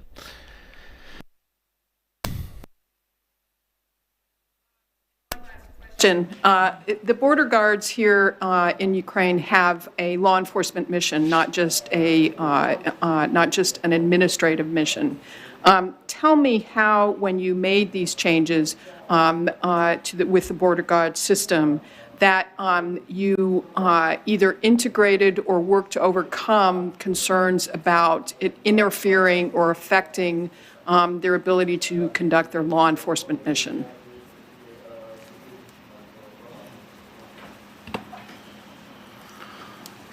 Oh, wow, thank you for this question.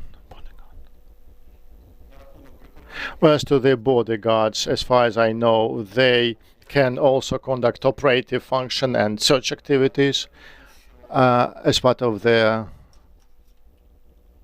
mandate.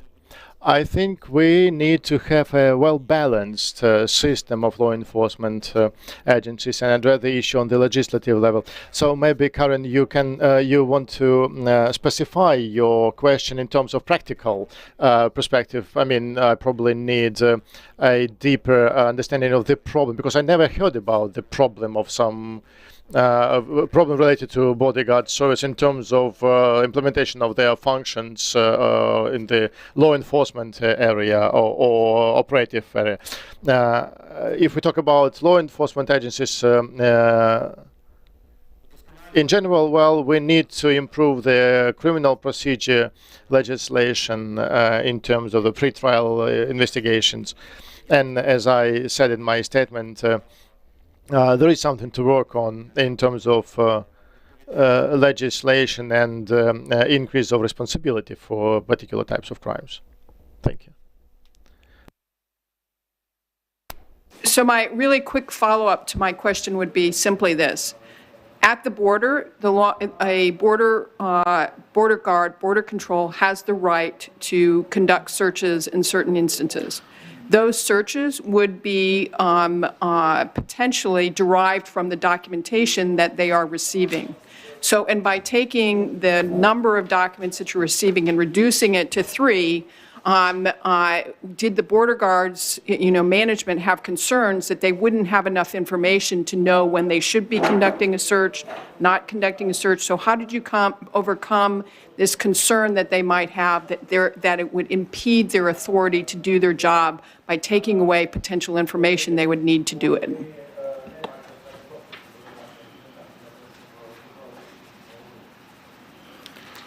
Я думаю, що I think that in the situation when officers or officials do not have sufficient grounds to conduct a particular action, then they should not do that. But if we talk about the border guards, well, they have a lot of discretion to tell whether the particular person or particular vehicle that crosses the border whether it should be such or not. So I think we need to introduce the instruments for oversight over the actions of bodyguards as they perform searches of vehicles or goods. It can be video surveillance, it should be clear-cut standards and the clear-cut system for analysis of risks that the bodyguards or customs officers apply certain types of border guard or customs control. Thank you. Thank you, Карен. Будь ласка, Кирило. Kirilo, please go ahead. Semen Yurich, it's a request or a proposal. Please don't thank for the questions. I don't think they are all based on some positive intentions. You talk about the need to increase the number of staff and to establish about up to 7 territorial departments of NABU. Why? Why do you believe you need to do that? Well, first thing, according to the official statistics, about 20% of the staff of NABU are taking part in the joint project with the defense forces, are serving in the army. That's why the remaining have higher pressure and workload. But the demands on the effectiveness of NABU are also growing, and the effectiveness can be raised if we improve the quality of detectives. We need to improve the quality of analytical and informational units too. NABU has proven its efficiency and effectiveness already because they managed to prevent losses worth of several billion. So increase in the number of staff would also result in better effectiveness of the NABU as an organization. And we need to establish the quality of selection of the new staff, obviously. Speaking about the increase in number of territorial departments, well, we need to ensure presence in the regions because we need to improve cooperation with the whistleblowers, with the civil society institutions, to be closer to the problems that individual regions may have. Do I understand you correctly that this will mean also the necessity actually to raise the issue about the need to increase the number of the judges of the High Anti-Corruption Court, because respectively they will increase the number of cases sent to the court? I think that in case the NABU effectively works, the number of cases using those indicators of corruption that we have will increase in any way. Taken into, and this will be a direct result, a direct proof of the NABU's effectiveness. Talking about the number, in the increase in the number of staff, we talk about the equal distribution of workload and strengthening of those units that need that right now. As of now, you have a very responsible position and you work at a very serious direction. For yourself, do you realize that in case you are appointed to the position of the NABU director, hardly you will be able to go back to the state government or to politics after the end of your term. Are you aware of this risk, and how do you plan to either to overcome it or to deal with it?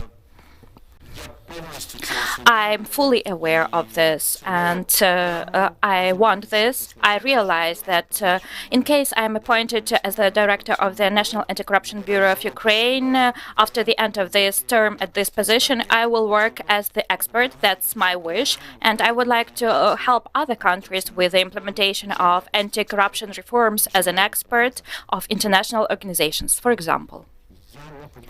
I haven't seen in your presentation, that is a traditional question for me, your ideas regarding interaction with the bar as the institution. Moreover, I have a question to you with respect to that. Do you perceive the National Anti-Corruption Bureau and the Specialized Anti-Corruption Prosecutor's Office as one whole, or whether opportunities of the National Anti-Corruption Bureau should be used in parity by the prosecution and the defense parties in order to send to the court promising proceedings and not all proceedings which are considered by the NABU? I'm an attorney myself. I've suspended my attorney's license, but I understand the bar from the inside, being close to this profession. Yes, I plan to strengthen cooperation with associations, with specialized, let's call it like that. I plan in the direction of strengthening cooperation with attorneys associations because it is necessary, since this issue is not of a separate attorney who participates as a defense attorney in some criminal proceeding. This is more the issue of cooperation with the institution overall, and this institution is the carrier of knowledge, of vision, and such cooperation at this level can bring benefits to both institutions. A brief last question from me. Do you think that it is necessary to have the unified ethical foundation for everyone, detectives, prosecutors, attorneys, and judges? Yes, of course, undeniably. I think that there have to be high ethical standards of conduct, unified for all participants of the process. Thank you. Thank you, Kirill. Please, Pavilas, you're welcome to ask your questions. Thank you. Thank you for your presentation. And my first question would be like this, you are one of the candidates who are outside from the NABU. Please advise me, what are the main qualities or essential qualities or competences NABU director has to have? First of all, leadership qualities.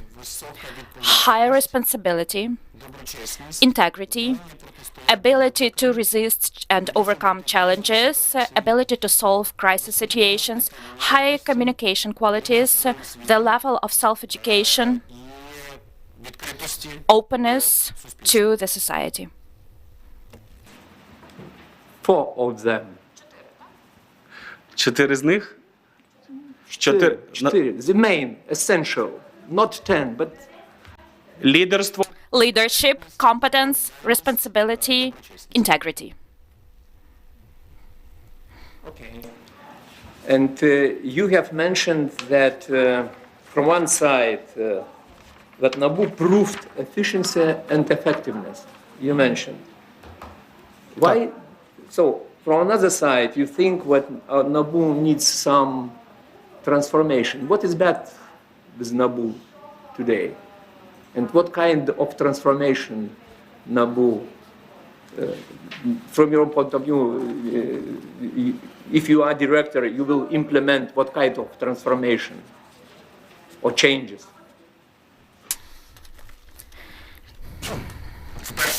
First of all,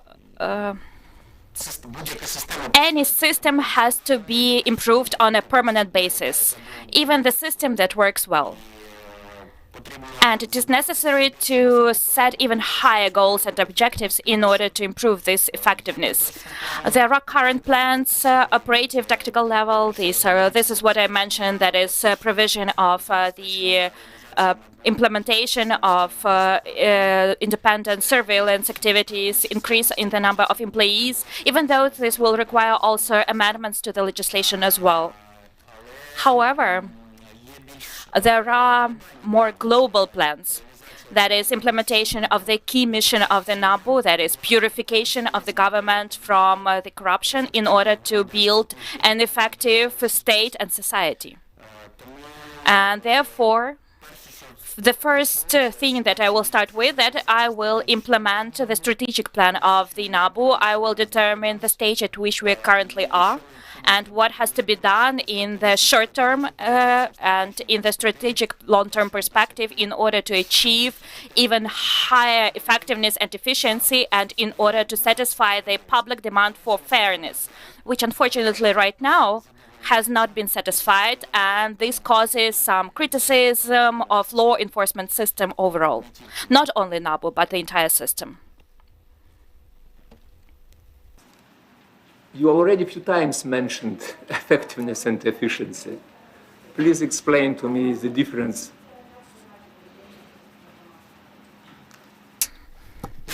I think that is efficiency, that is the result of achievement of specific results determined by a specific plan, and effectiveness, that is the assessment. I will try to phrase it in a proper way. That is probably more about external assessment of indicators, how the NABU is assessed by the society, among other things, whether it is an effective body, whether it satisfies the society's demand for fight against corruption and for justice, and how quickly, how quality it performs its set tasks and plans. The last one, aggressive environment. You mentioned that the leader has to have quality to make decisions in aggressive environment. How do you understand aggressive environment? And if you are in this aggressive environment, how do you make decisions?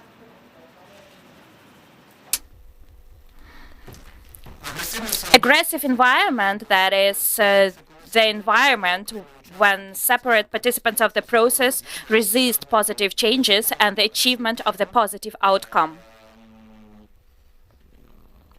For example, regarding the implementation of some specific reform or the decrease in the level of corruption, that is the aggressive environment. These may be some financial groups, representatives of the authorities, representatives of organized criminal groups. A leader has to understand challenges faced by the institution. The leader has to know how to resolve them, has to understand which partners he has in this fight, what is the plan, and how you achieve it, and how you achieve the set results within the set time frame, and how you resist challenges in this aggressive environment in order to eliminate these challenges and to get success.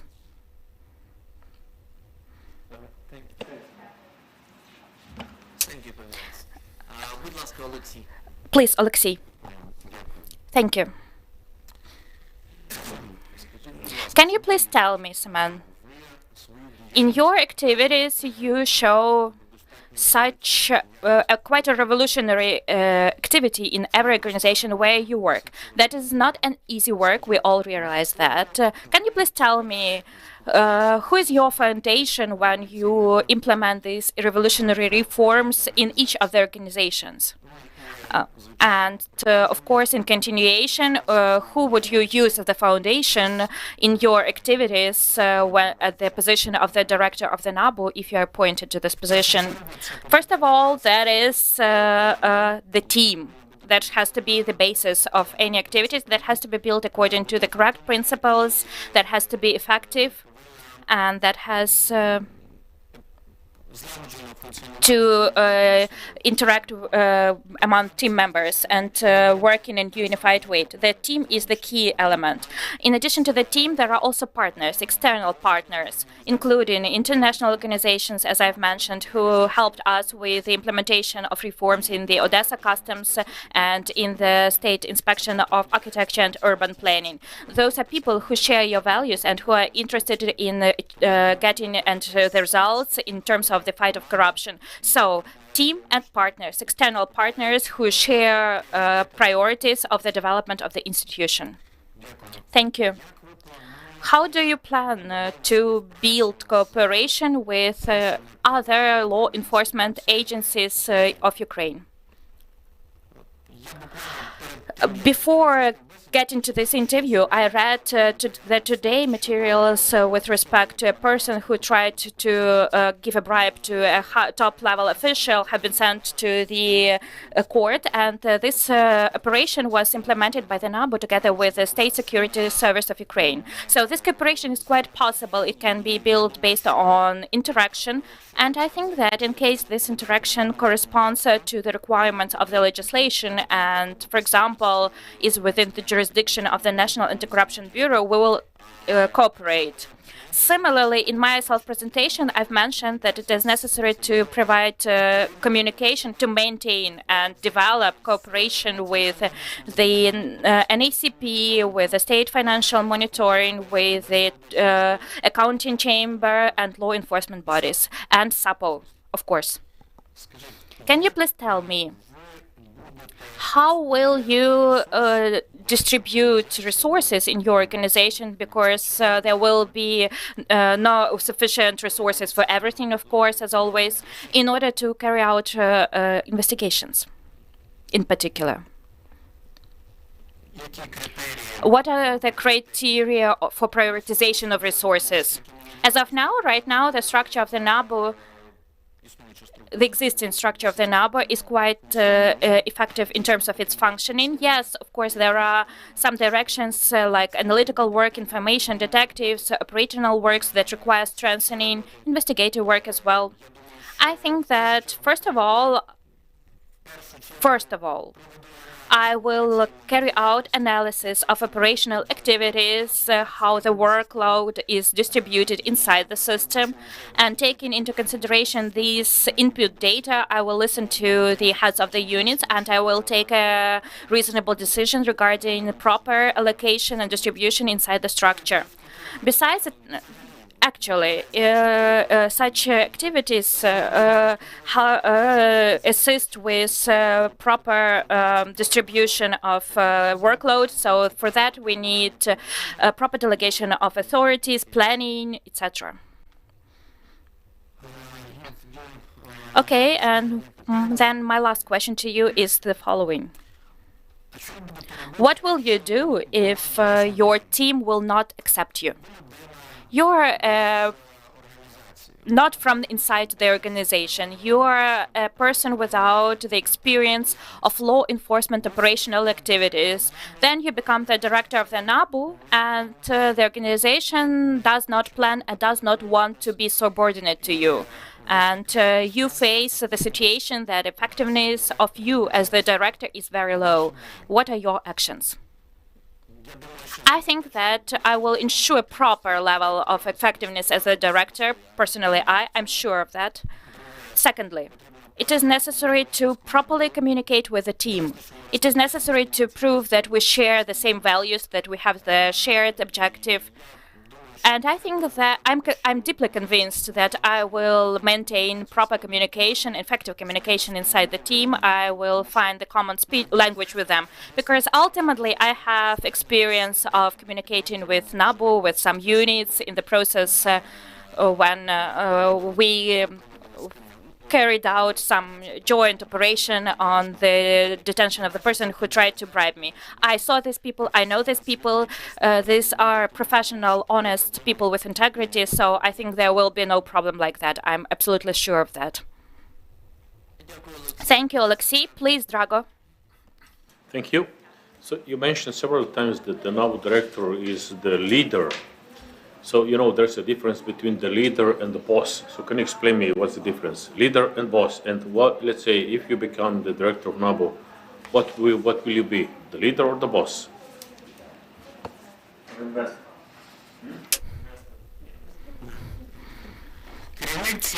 The boss is the person who heads the structure. Yes, there is a difference between the leader and the boss.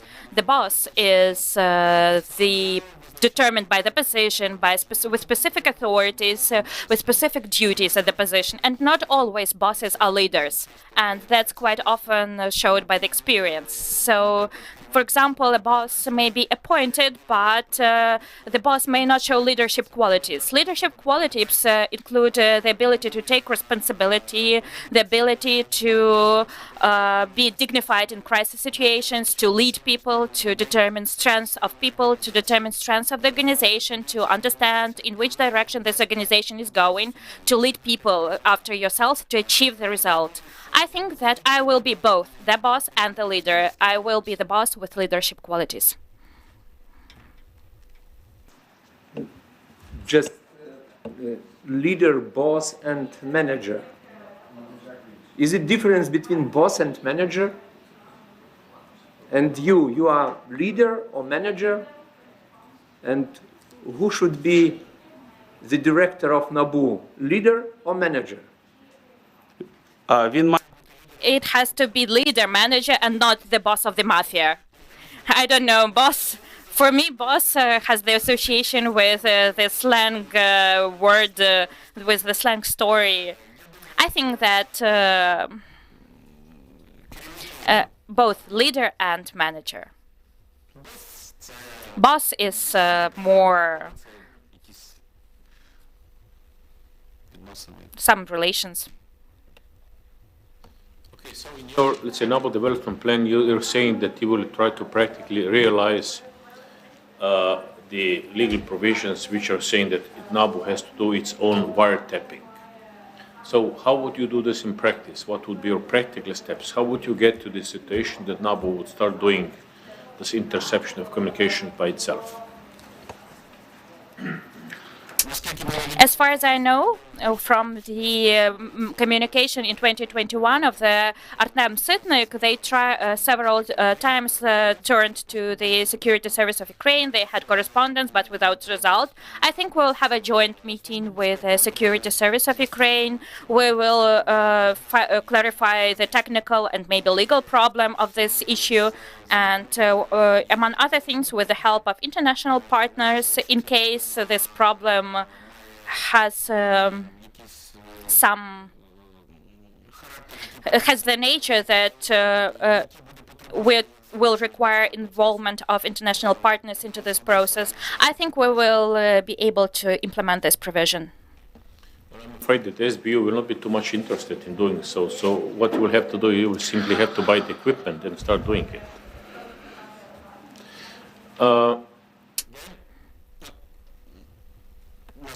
As far as I understand, this is the problem with the equipment, but similarly,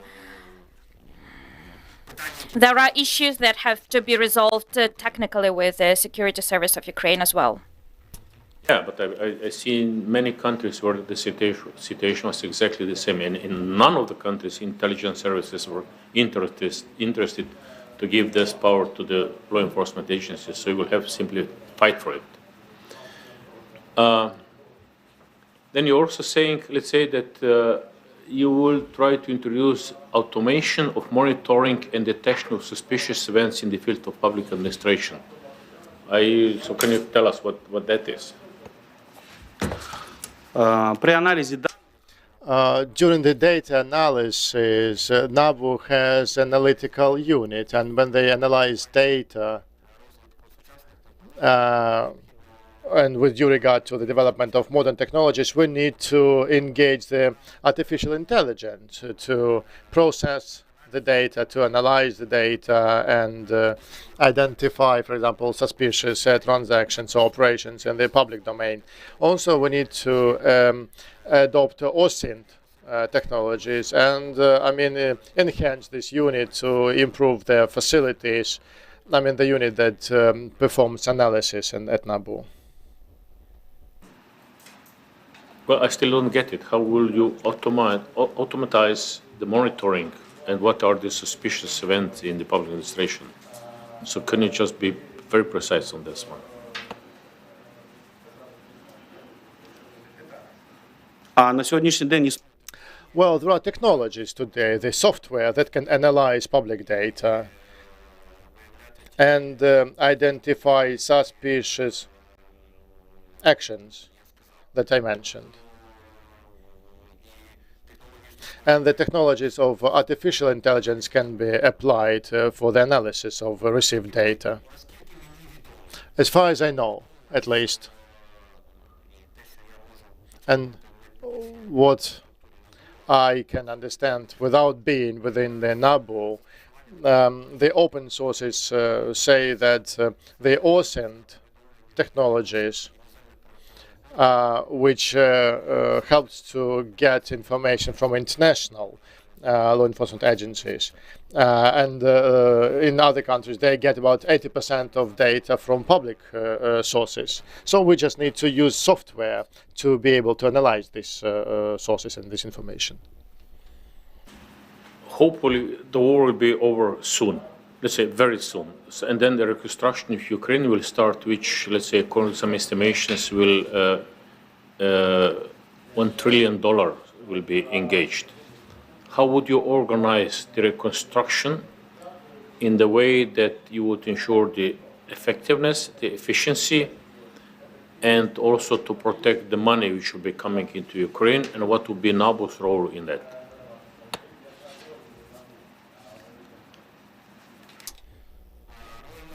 The role of NABU is the one that is set out in its task to prevent and solve the crimes. This is going to be a challenge, definitely, that we will have, but it's not going to be only about NABU. That's for all public institutions. We need to come up with appropriate tools and mechanisms for allocation of these resources and ensure oversight on behalf of donors.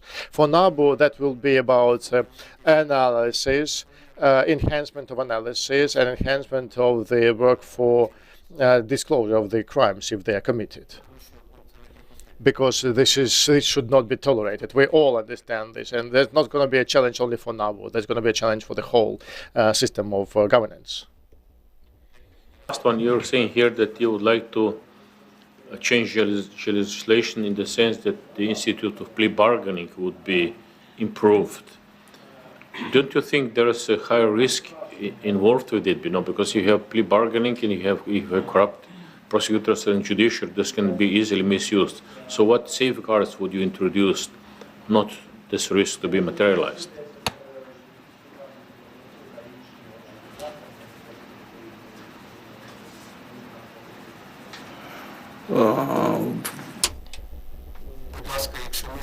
Can you please rephrase the question a little bit or make it more detailed, because I couldn't get the context? System, there is a probability or possibility that, let's say, the prosecutors and judges who would be, let's say, deciding or accepting the guilty pleas, that they would, let's say, do this in a dishonest manner. So what would you do to prevent this institute to be misused?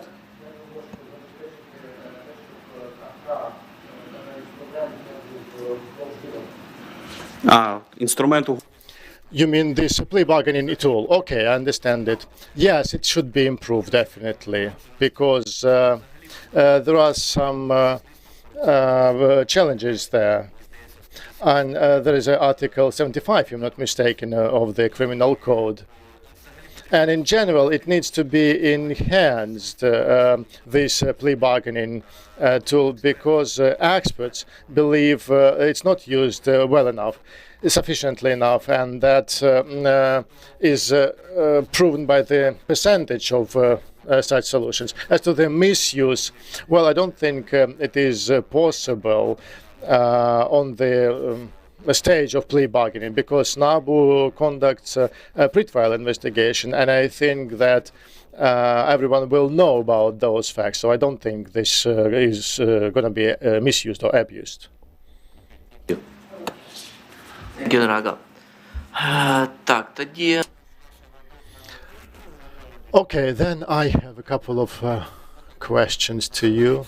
I think you're not going to argue that when we talk about corruption or the system to fight corruption, we talk about something complex, something systematic that has a number of elements of different level, of different importance, of different intensity level. So in your view, what or priorities are there today in terms of the fight against corruption? Because certainly we cannot address all of the issues. We need to prioritize. So in your view, what are the priorities today? I think we need to, first of all, to focus on prevention of corruption. That's related to deregulation and elimination of human factor to ensure digitalization of certain administrative services or public procurement. We need to eliminate the factor that leads to corruption, excessive bureaucracy, where the risk of corruption action emerges. The priorities amid the war, that would be public procurement and the corruption in construction domain, because we have corruption there when the construction permits are issued. There is a corruption in the land domain too. There is corruption when special licenses are issued or the right to use natural resources. Okay, then let's follow up on that. What should be the criterion or an indicator of the effectiveness of this fight? Okay, we have the areas. We understand that there is an actor that has appropriate powers to work in particular area. Then there is some time over like 6 months or a year, and we understand whether it works or not. So what would be this criteria of effectiveness of the fight of with corruption? What would be the indicators of effectiveness? The indicators would be the index of perception of corruption. That would be a survey of particular focus groups or survey of businesses, whether they feel some changes, positive changes from the change. For example, the customs house, I forgot to mention customs house is also the priority for the fight against corruption. So we need to collect opinion from the businesses, from the civil society, and understand their view whether those actions had been effective or not. Talking about the context of NABU, that would be the number of complex cases solved, the number of indictments and actual convictions over a year.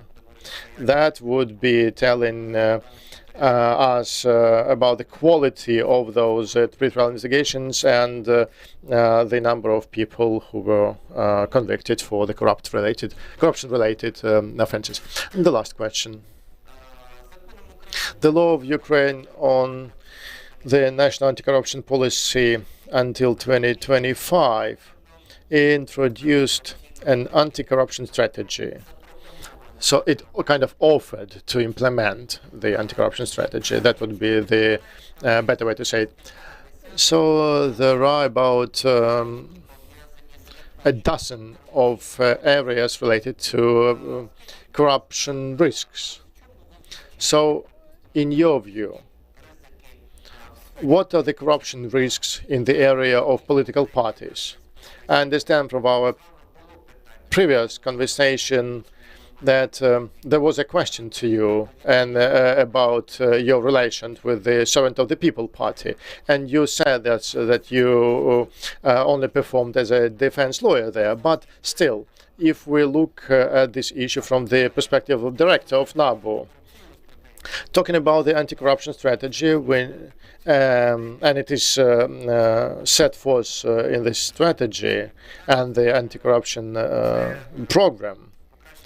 I mean the transparency of activities of the party, improving the financial reports and automated analysis of the appropriate financial reports of the parties.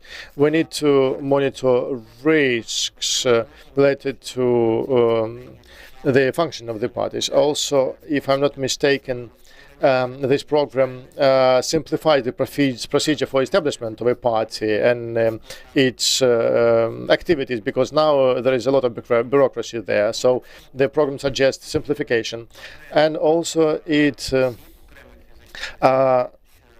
reduces the influence of individuals on the political parties and making them dependent on these individuals, for example, an oligarch.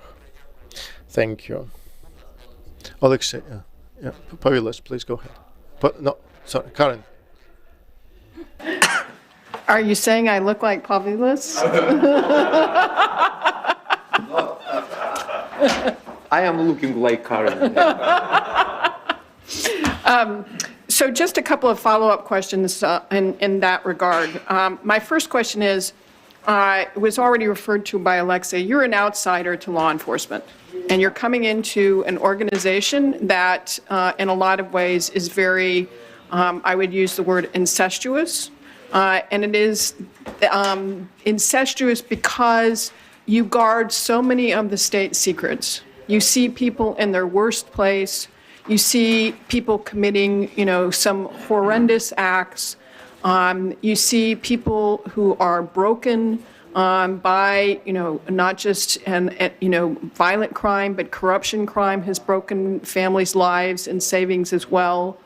And law enforcement tends to have a very specific attitude towards their leadership, and that their leadership needs to be experienced in law enforcement in order to lead their organization.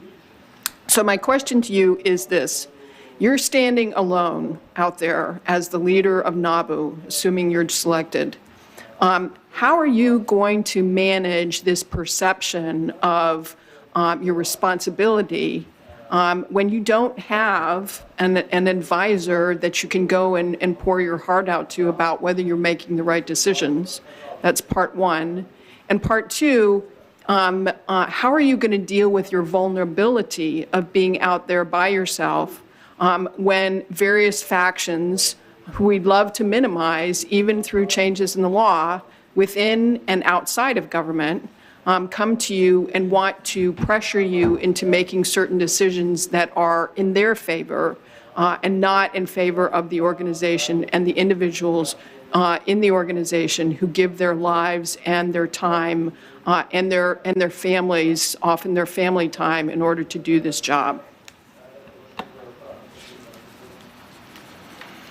Я думаю, I think that the fact that I don't have the experience of law enforcement operation and activity, it will not stand on the way, in my view. It will add a new impulse to the institution, a fresh view.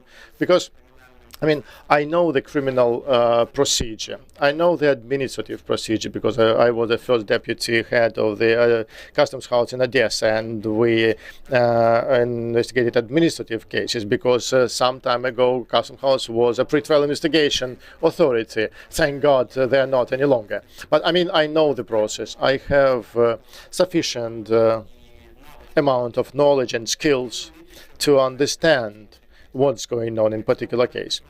As to the challenges, I'm not afraid of any challenges. I come across them all the time. It was the same in the Odessa Customs House. It wasn't the most serious agency in terms of hierarchy, but we challenged the whole conglomerate symbiosis that resisted the reform that we conducted. So challenges is something ordinary for me. The same is with DIAM, the state agency for architecture I'm heading. The pressure is not only about phones or direct threats or phone calls or some unclear proposals. The risk is about the fact that you come across regular bureaucracy or resistance that it does not have face, although you may sometimes guess who stands behind it. But you evaluate the risks, you build your plan how to address it, how to oppose it, and what needs to be done to achieve the result that the institution has and that you want to achieve as its director. So I don't think that the fact that I don't have experience as a law enforcement officer or police officer or prosecutor, I don't think that it will stand on the way. I think it will be a stimulus. Pavilas, please go ahead. If you allow, I'd like to return back to the question Alexei asked you. This question was related to the acceptance of you by NABU. And your answer was that you will integrate the team using the same values. What kind of values are you planning to use? The main values, not 10, 3.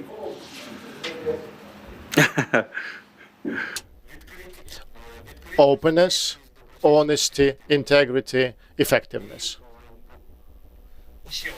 And another principle is to, once again, to share the values of openness, honesty, integrity, and mutual respect with the team.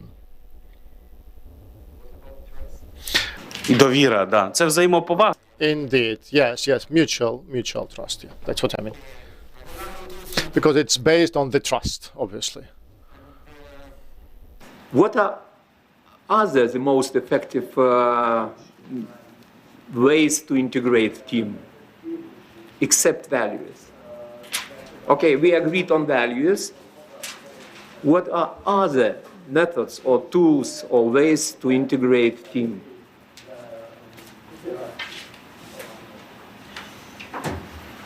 Я думаю, що потрібно I think you need to show the high level of professionalism and competence for the team. That would be a marker that would tell that, yes, we have a competent professional manager who is ready to listen to you, to understand you, go in one way, listen to proposals and decide on the decisions, decide on the matters jointly, and instead of just imposing his own view. So I think this would be the best way to integrate the team to build joint plans and joint development strategy.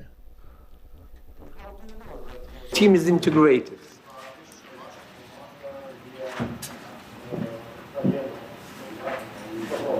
Я буду бачити це з результатів. I will tell that based on the results. Very tough boss, the result, very high probability result will be good. If you are very tough boss, structure, procedures, you use power, you can get result. Я думаю, I think that the most important thing, I mean, yes, certainly you can achieve result, but the team needs to be motivated, yeah? The team must have common motivation, like kind of the idea they share. And the most important thing is to share this idea, motivation, and the values of NABU, as well as goals. I will provide you an example. If you allow, I will provide an example. The main thing is to provide that common task and the idea for the team so that the team could implement the set tasks with interest, with being interested in doing that, and to form values for this team.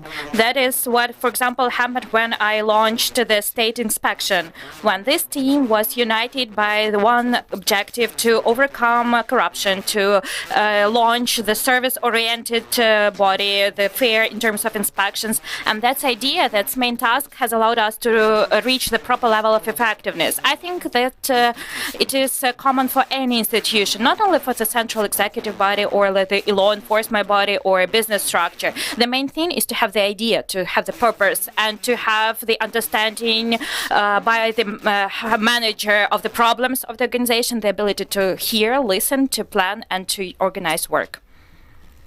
Thank you. Олексій, Alexei, please. Can you please tell me, Saman? Alexei, sorry, one minute. I will lose it because I just looked at the clock. We worked for an hour, so in order to continue our communication, I would like to suggest to vote. Do you object or no regarding the extension of the interview? Who is in favor of continuing the interview? Unanimously. Great, thank you. Sorry, Alexei. Yes, please continue. Yes, thank you. Saman, you have many friends in the political circles. In the Saakashvili's political party, among other things, with whom you started to work, with whom you worked a lot. You've mentioned that you have connections with the party servant of the people. Let's imagine the situation. You are the director of the NABU. Your acquaintances, your good acquaintances with friendly relations come to you, and you see that there is a situation that which has some corruption component, but at the same time, your good friends tell you that these actions are necessary for the sake of the country. And in some sense, in some meaning, you agree internally that these actions with the corruption component are important and useful right now, for example, for the defense of the country. What are your actions? I think that no actions that have corruption elements in any case, under any circumstances, can bring benefits for the state and the society. Sooner or later, it will bring damages. It will any corruption actions may have no excuse. So therefore, in this case, I cannot imagine a situation when I would understand internally agree that this corruption or corruption elements may bring benefits. I'm deeply convinced that I will never believe in that. With respect to some specific, maybe you mean suggestions to me or offers, I think that I will act according to law and as I acted in the past. In this particular case, as the director of the NABU, I will inform the internal control department about the situation, and I think there will be no meeting like that. They will not come to this meeting to me at all. I have another question to you. If you tomorrow are offered to become the head of the customs of Ukraine, would you select this position better than this one? I've applied for this competition, and I really hope that the selection commission will provide me with an opportunity and will give me a chance to become the director of the National Corruption Bureau of Ukraine. That is my goal and my dream. I have not even considered even approximately this opportunity to be the head of the customs. Besides, in order to head this institution, one has to clearly understand that this is not only administrative authority, but there is a clear vision of the reform, in-depth reform of the customs and the support of this reform at all levels. Thank you. Do we have any other questions? Yes, please, Draho. How would you assess the urgency of, let's say,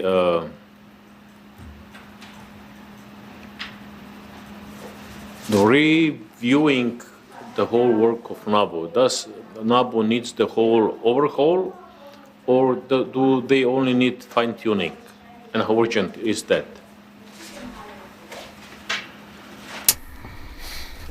I think that the system has been built in the NABU in a balanced way. Yes, there are some needs to strengthen some separate directions to govern some external elements that I've mentioned. They concern amendments to the legislation, but in no case not to interfere with the balance that exists in the NABU. We need to enhance the effectively working institution, probably to identify some gaps and weaknesses, to eliminate them, but not to transform or overhaul the NABU completely. That's not acceptable in any way. Yes, please. Yes, if we have no other questions, you have up to 5 minutes for concluding remarks, as we've initially agreed. Please, you're welcome to say a few words. Thank you very much. It has been an extremely pleasant process. I would like to express my gratitude to every and to all members of the Commission. That is a wonderful competition, interesting. It's a great opportunity to tell about, not only about not to participate as a candidate, but to tell about oneself, about one's achievements, to say a few words about the reforms in which you participated, and to show that changes are possible. And this competition shows that positive changes in the country are possible, and they take place in a transparent way. And I'm happy to see that I've had an opportunity to participate in this competition. Thank you. Thank you. Goodbye.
Let's continue our interviews today.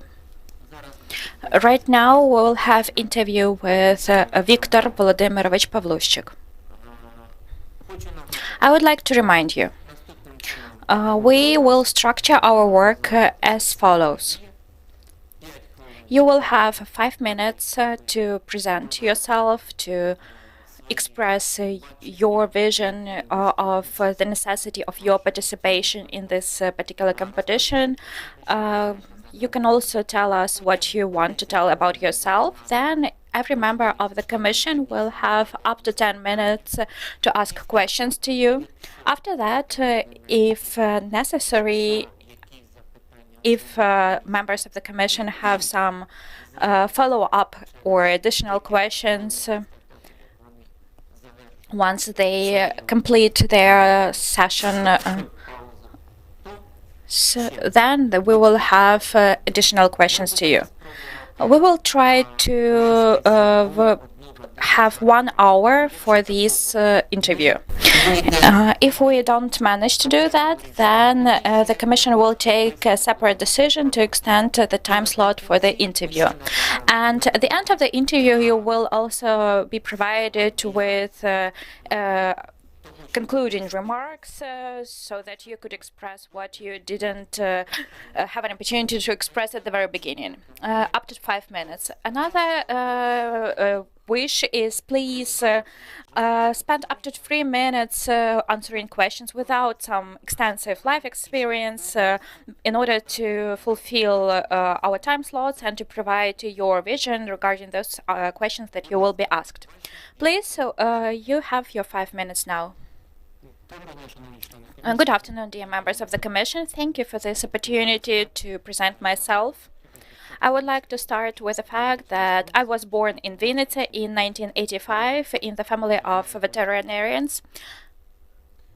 I have 2 sons, aged 4 and 10. I have 2 higher educations. Since 2008 to 2015, I used to work at officer and managerial positions in the bodies of the Security Service of Ukraine. Then in 2015, after participating in the open competition among 3,100 candidates, I was selected as the first detective for the NABU. And since then, actually, I have participated in all processes regarding the establishment of the National Anti-Corruption Bureau of Ukraine. I was also a pioneer in many of these processes. That is, first implementation, first active operational activities, the first apprehended person, and first security measures with respect to the employee of the NABU regarding the threat to my life and health and property due to the fulfillment of the pre-trial investigation under specific criminal proceedings. Since today we have the interview regarding compliance with the criterion of competence, I believe that my competence is best characterized by real results of my professional activities. At first, I would like to point out that my unit of detectives of my subordinate unit over the entire period of our work have sent to the court with bills of indictment under 45 criminal proceedings, which amounts to 1/8 from the total amount of bills of indictment sent by the court by the NABU. Among these cases, first of all, I would like to point out those cases which completed with verdicts. Some of the most high-profile cases include, with respect to the case regarding the head of Kharkiv District Administrative Court, as well as the case concerning the former deputy head of the department of the Prosecutor General's office, the so-called Hranovsky department. These persons, on the 31st January of this year, these persons were recognized as guilty of committing these criminal offenses, and they were sentenced to imprisonment for 5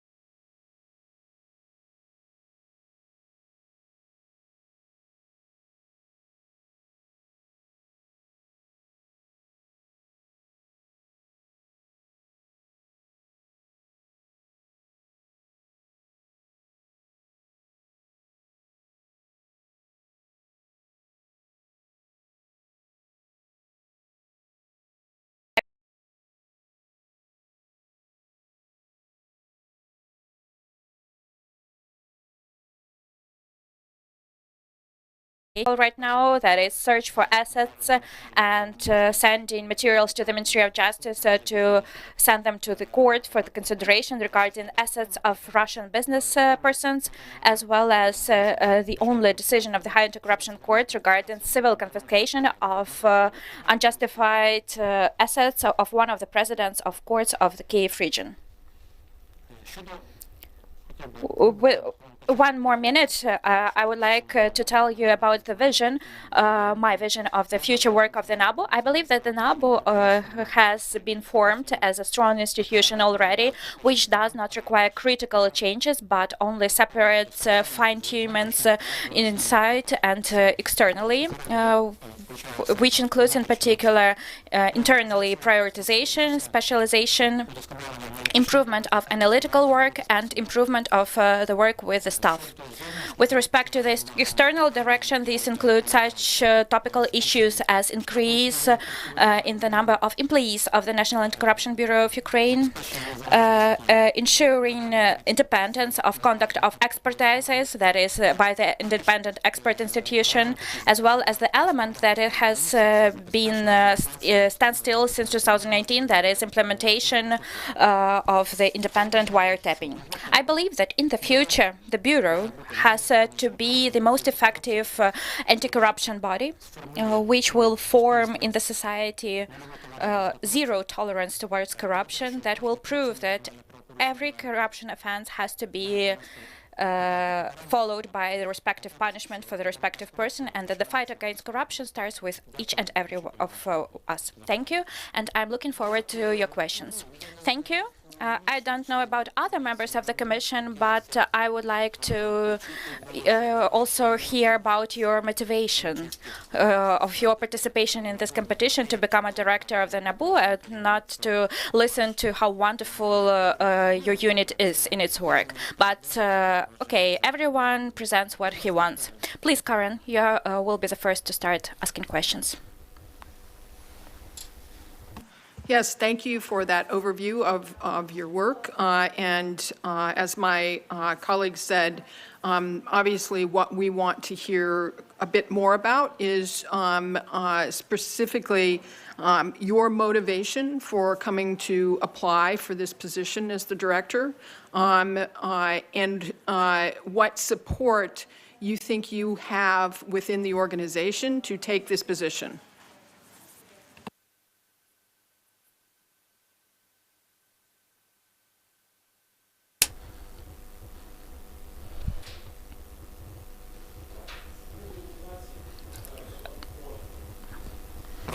Sorry. With respect to my motivation, I will try to be brief. I believe that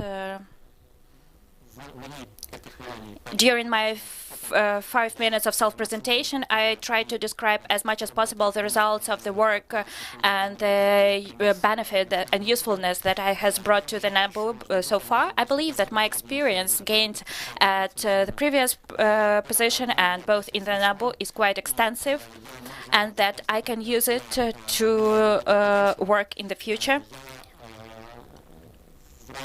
In case I am appointed to this position, I will try to use all experience that I have in order to improve those elements that I've mentioned in order to improve work of the National Anti-Corruption Bureau of Ukraine. With respect to the support, as far as I understand, you mean support inside the National Anti-Corruption Bureau of Ukraine. I would like to say that the National Anti-Corruption Bureau is sort of a formed system of employees, detectives who have been formed since the first day of the work of the NABU. And since the very beginning of my work in the National Anti-Corruption Bureau, I faced that, in addition to me, there were 69 detectives who had some goal specific goal to achieve in our country, to make something in our country. When we came to the National Anti-Corruption Bureau, no one knew what would happen here. Objectively, that was a structure without financial support. We came, we had our own laptops. We had 10, 15 people in one office. But at the same time, I believe that this staff, these people who have the specific vision and desire to change something in this country have formed this staff. And I think that the previous head of the bureau has made everything possible to make sure that this institution is strong, because strong people work here. And I think that among these strong personalities, I have also my place, and I hope, and maybe I'm also sure, that my colleagues will support me. You spoke of the previous director, Mr. Sitnik. Tell me, what qualities as a leader did you see in Mr. Sitnik that made the NABU what it is today? And what lessons do you think the organization learned with Mr. Sitnik as a director that they have benefited from?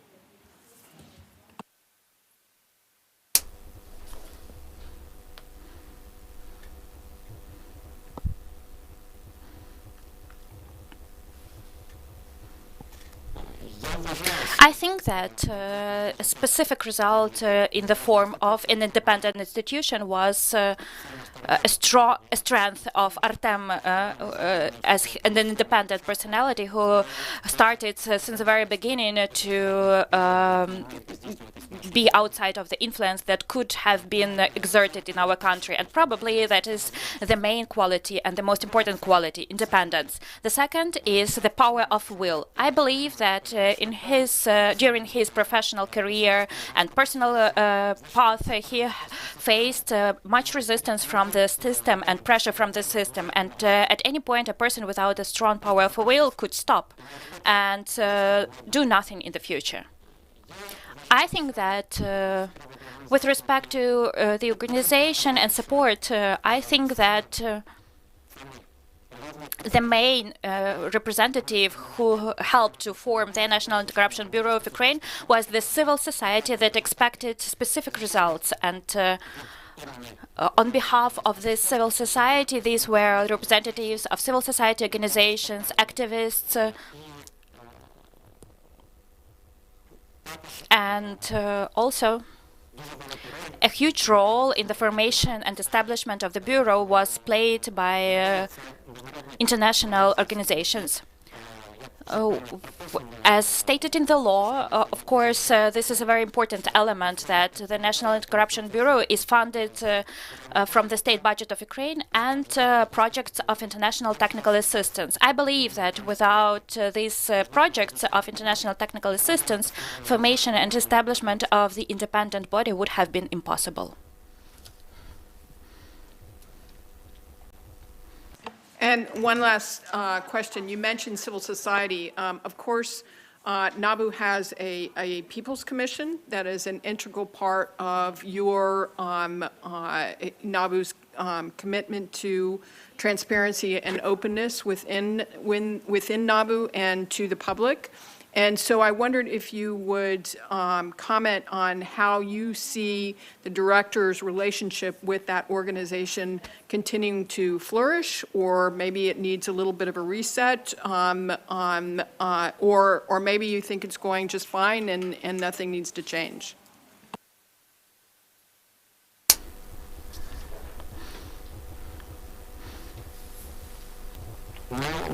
In my personal opinion, we are talking about the Civil Oversight Council, which participates directly in the work of the NABU.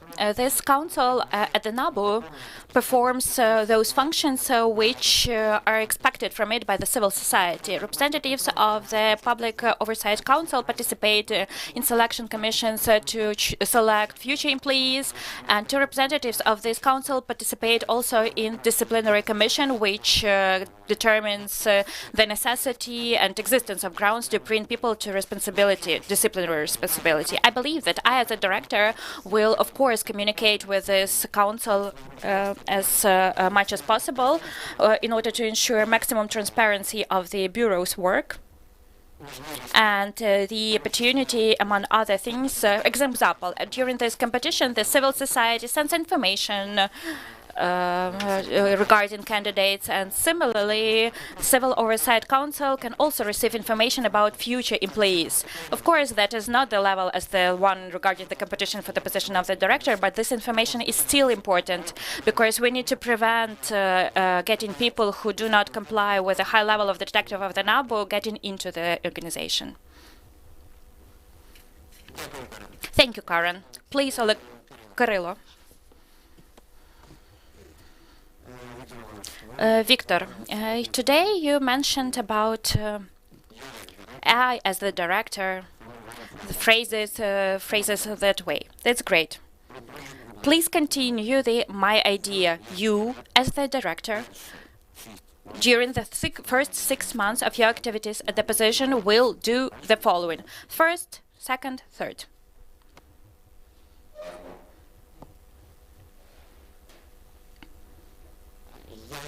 I will answer as you've asked, but with this one additional sentence. Taking into consideration those challenges that I see in the work of the Bureau right now, while being a person who has worked here for over 7 years, I, as the director, during the first 6 months of my work, see as my direction of work the following. Зміцнення колективу. Making the teamwork even stronger. In terms of the external challenges that I spoke about in my initial statement, that's going to take a while in terms of external cooperation, but strengthening the teamwork, that's going to be important thing. I think that certain points that any collective needs, that would be avoiding the burnout of the staff, creating conditions for their professional and intellectual development, because growth is not only about growing vertically, it's about growing horizontally too. Also making the staff interested in their work and in results. I believe that every employee has personality, individuality, and his performance is greatly influenced by a variety of factors, not only the goals and objectives, but the conditions under which he performs. I think that's going to be priority number one for me.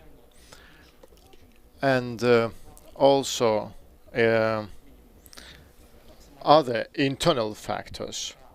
I will study them all and try to prioritize them and make sure that specialists can focus on their area of specialization. That will make the work much simpler, both for detectives, for analysts, and for people who consume their products. Okay, I understand. Many people have been talking about specialization today. In your view, a synthetic model of a detective who is at the same time an investigator and operative, does it hold water, or do we still need to separate them? What do you think, given your experience? In the first line, based on my experience at the SBU, I think that this combination of functions is a right one and is used appropriately on the position of a detective. But I would focus the specialization issue on the following: narrowing down certain areas of activity, for example, particular department, particular detective, who would focus on cases in particular area. For example, now we have a big problem. Criminal corruption-related offenses, I mean the challenges that our country is facing. I mean the criminal corruption-related offenses in the military area. I think that a department or unit, depending on format or number of crimes, so the department or a person needs to investigate those cases only if he has the appropriate skills to address the crimes and solve the crimes in this area. So talking about specialization, I understand that we have operative units and investigative functions, but what I mean is a person, a detective, who has better qualities for solving particular type of crimes, they need to really focus on them and focus like 80% of their time on this particular type of crimes, or 60%. And we also need a separate unit that would deal with operational activities. What I mean is human intelligence and regular intelligence gathering. Well, not to waste our time, you should understand that a director is more about the general issues like strategy, general understanding of activity. It's not about the organization of a pre-trial investigation as such. Do you believe you can move from practical area to strategic area, from operational level to the level of a director and his objectives or administrative functions? Thanks to Alexei for the prompt. Yes. And I will try to take the utmost effort to make it happen. Povilas, please, go ahead.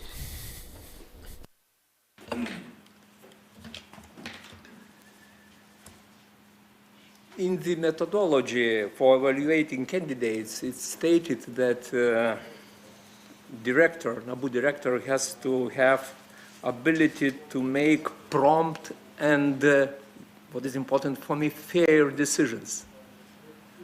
Could you elaborate on this issue? How do you understand prompt and fair decisions?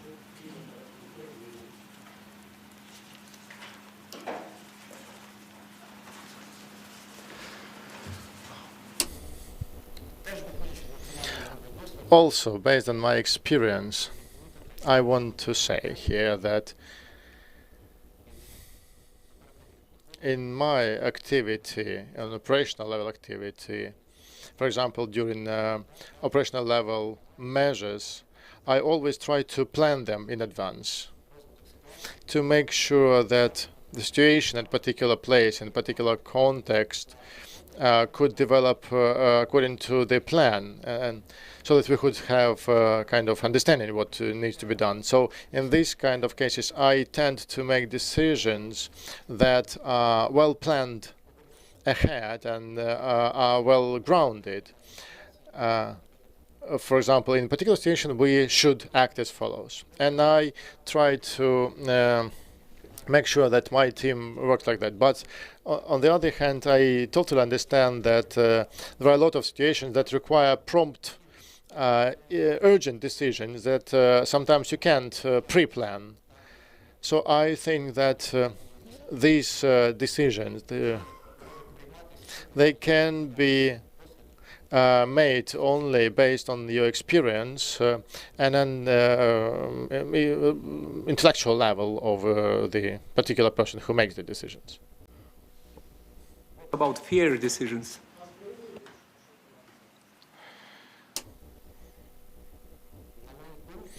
Well, in my view, the issue of being fair, rational, and correct, those issues are synonymous if we talk about decisions. I mean, a decision is correct only if it is rational and fair.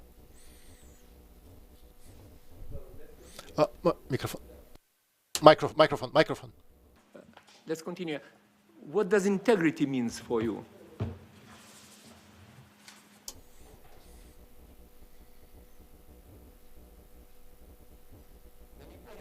In my view, integrity is a combination of moral and moral qualities of a person and observance of ethical norms.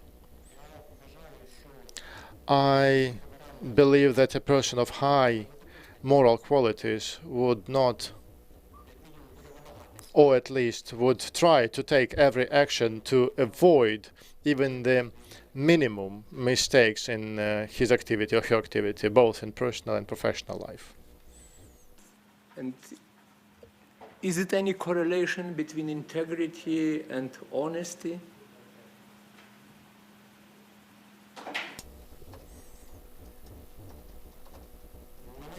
In my personal view, yes.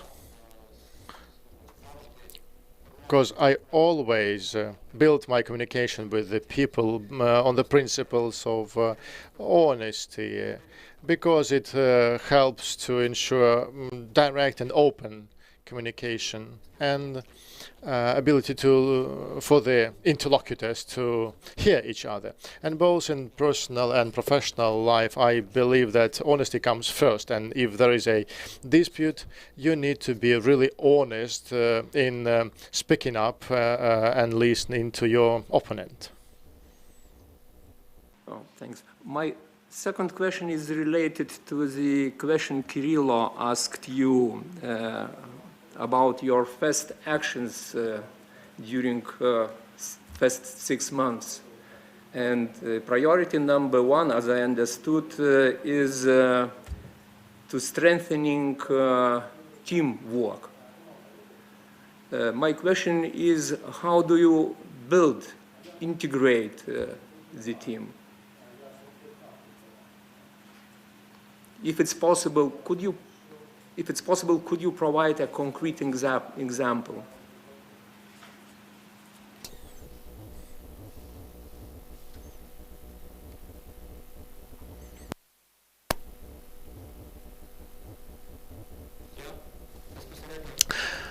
Well, I am deeply confident that a teamwork and a strong team, it will definitely help to achieve a better result. How can this be done?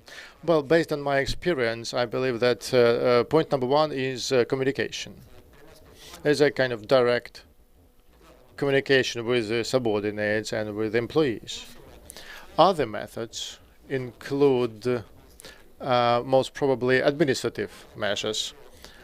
In particular, I believe that for quality, good teamwork, you need quality, good assessment, appraisal of performance of all detectives and each of them individually. I think that also another priority that I would implement, that would be kind of implementation of correct methods for appraisal of detectives, and that would be the most fair way, most honest way to build relations with the employees and their relationship amongst each other. Дякую, Павел. Thank you, Pavilis. Alexei, please go ahead.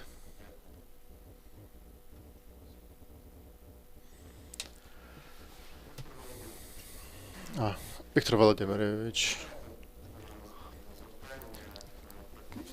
do you remember the practical assignment that you did, like the situation that NABU director is in when he was invited by the MPs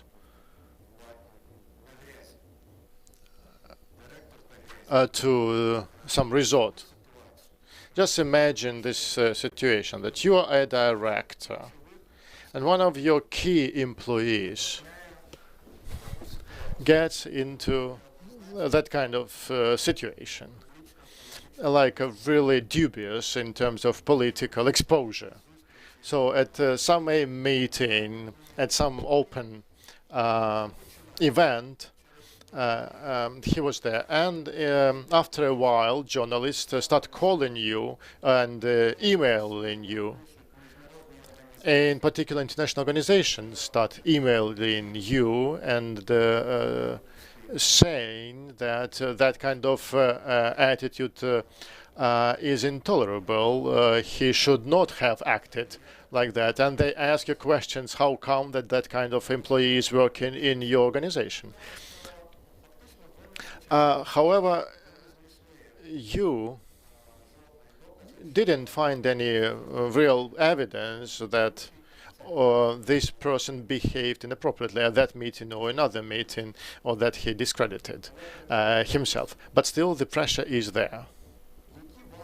So what would be your actions?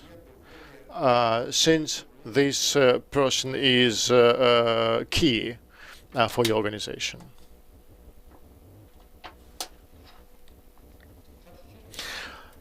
In the first line, under that kind of situation, I think I would probably need to comment on this action of the employee, depending on the information I have on hand.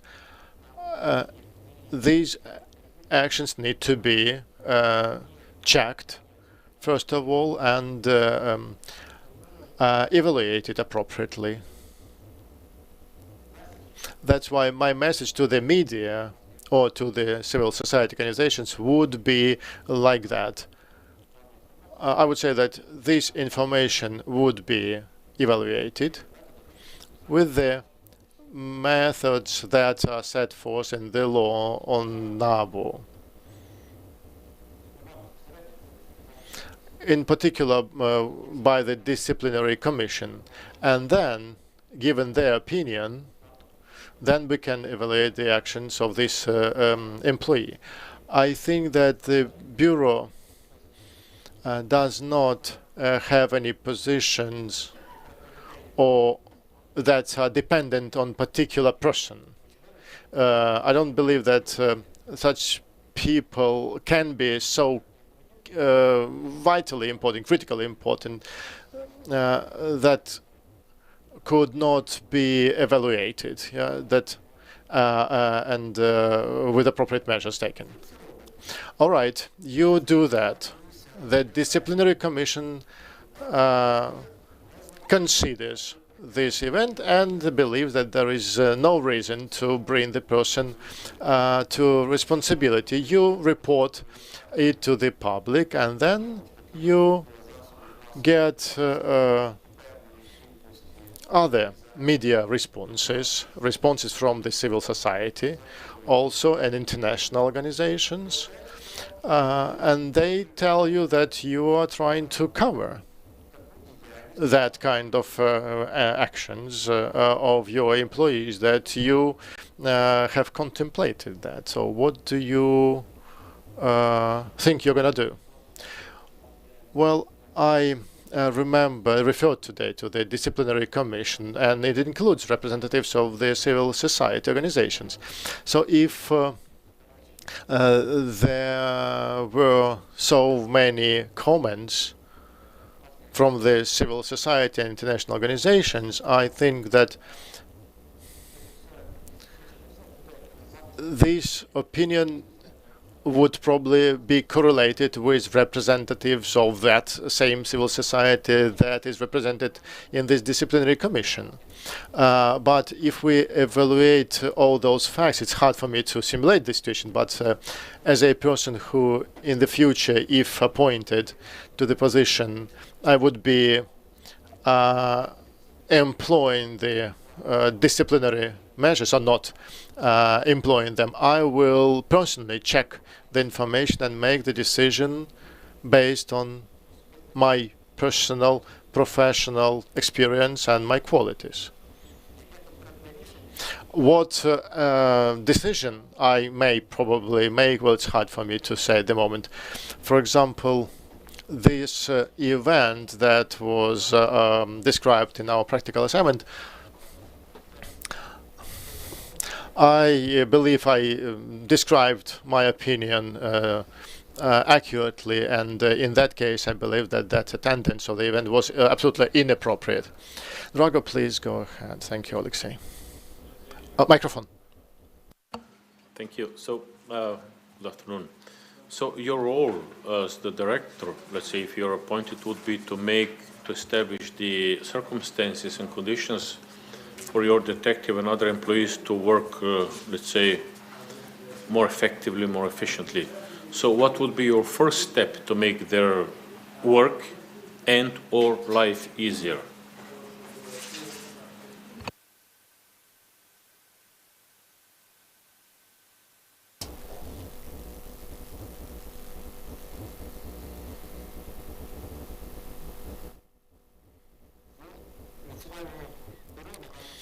At the moment, and I think I can speak for many employees today who are coming across this kind of situation, I think that at the moment NABU has not had the analytical unit performing to its best of its capacity, and I think we need to really focus on digitalization of this unit and specifically use to the best the qualities of the employees who have several degrees, who were engaged, hired to the NABU based on the open competition, and they need to really focus on the really practical professional stuff instead of issues that can be processed with artificial intelligence or with regular technologies. And if we don't have enough of that software or artificial intelligence, I will take the most effort to make sure that NABU has that kind of analytical unit that is equipped with these technologies that we need. Initial presentation, you said that in one of your cases you have been threatened and similar.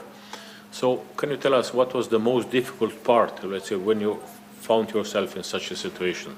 What was the most difficult thing?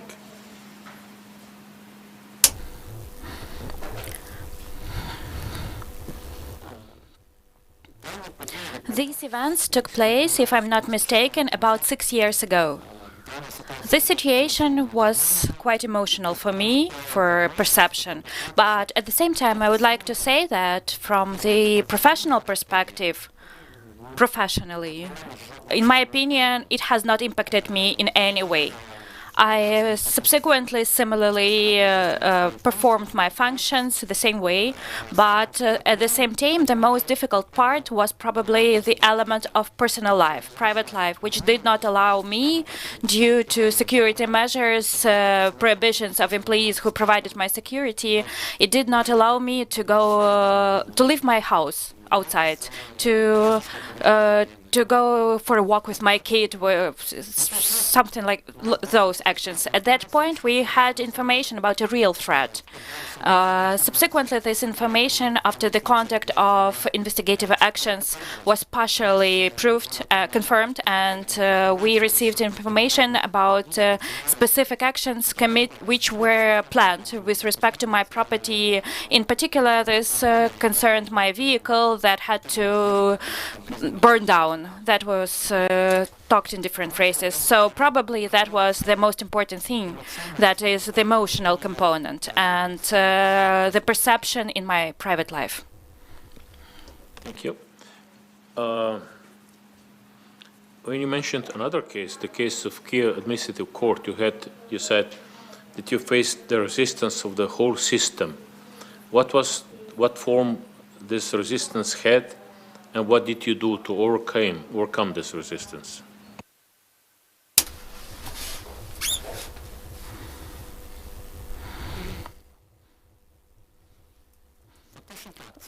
In fact, it was an unprecedented resistance to our activities. We faced that any procedural actions, procedural decisions could be challenged in other courts, contrary to the provisions on the jurisdiction. Similarly, we could not take any measures taking into account that these particular people had immunity as judges. We could not take any measures regarding conduct investigative actions with these persons because of the absence of any provided opportunity back then by the High Council of Justice regarding apprehension of these people, bringing these people to court, selection of interim measures. With respect to judges, we didn't have any opportunity to take any interim measures to judges. And in view of this,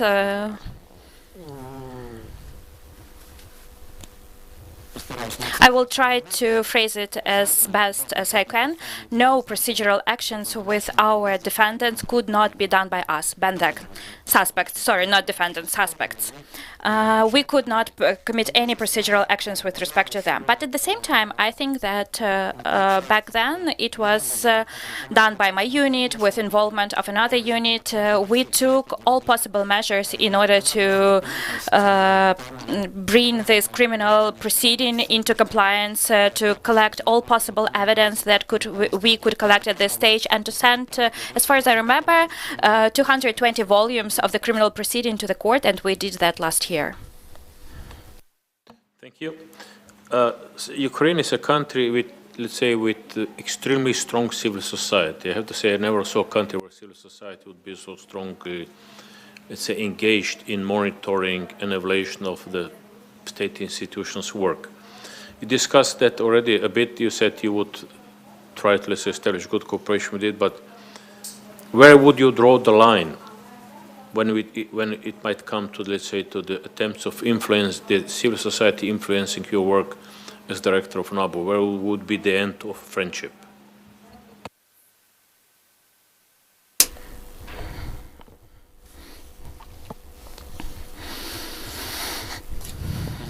I believe that at this stage, the law on the Anti-Corruption Bureau clearly states the function of the civil society, in particular representatives of civil society organizations who participate in the Civil Oversight Council, as I've mentioned, in the Disciplinary Commission and Selection Commissions as well. These functions are clearly stipulated by the law, and I think that this is that line that is drawn by the law, and they could not perform other influence but the one that is given by the law.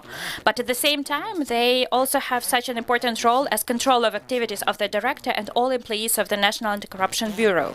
And I think that the most important element of communication in this situation is, of course, communication by means of providing information, because I fully support your idea that we have a strong civil society, but at the same time, this part of the civil society that builds and controls public authorities, etc., is more active. But I think that communication has to be done not only with these particular organizations, but with the civil society in general that cannot hear information about, for example, real results of work. And there are always questions where those imprisonments and imprisonments.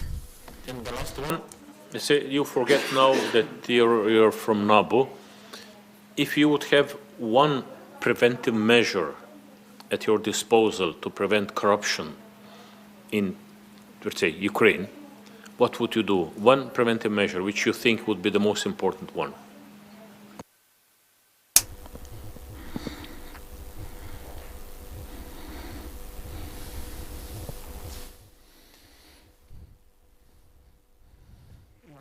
I hope that I understand your question correctly.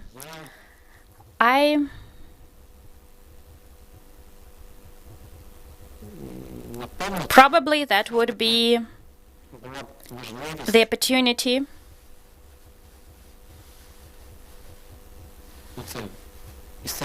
That is, of course, from the unreal world, but still, I will voice that the opportunity to prevent creation in our legislation gaps that are grounds directly for persons who commit criminal corruption offenses. Because I believe that there are quite many laws and regulations and they are adopted with these elements, either imperfections or specific gaps that subsequently can be used by people for not as intended, not in the way and not with the intention that the law was adopted.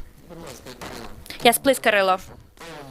Victor, I will ask you in Ukrainian then. Maybe at the legislative level we should get rid of cash? Okay. That's quite... Basically, I agree with you that it's a nice element, but taking into account the previously voiced opinions during the previous interview about the question regarding trips abroad, I like traveling. And I'm convinced, I'm sure, based on my personal example here in Ukraine, I see that while being abroad, probably even in the European Union, not that many people use cards as in Ukraine. And the process of digitalization in Ukraine, in my opinion, has gone to the stages where the European Union believes that something is normal, but we skipped from the first step towards the fifth step at once. I think that in our country that is a quite developed sphere, and I think that all provisions that oversee the use of non-cash forms are set out, but we just need to implement all that. Thank you. Let's put a full stop regarding money, because at once we want to tell you something about fiat, digital, virtual currencies, etc., but it's outside of our communication today in this room. Yes. I don't want to lag behind my colleagues, and that is why I will provide you with the following case. You are the director of NABU. 6 months have passed, as Kyrylo has mentioned. You get a call from Mr. Sitnik and tells you, listen, Victor, a detective will come into your office, our colleague. Yesterday he called me, advised with me on some case. Please listen to him. What are your actions?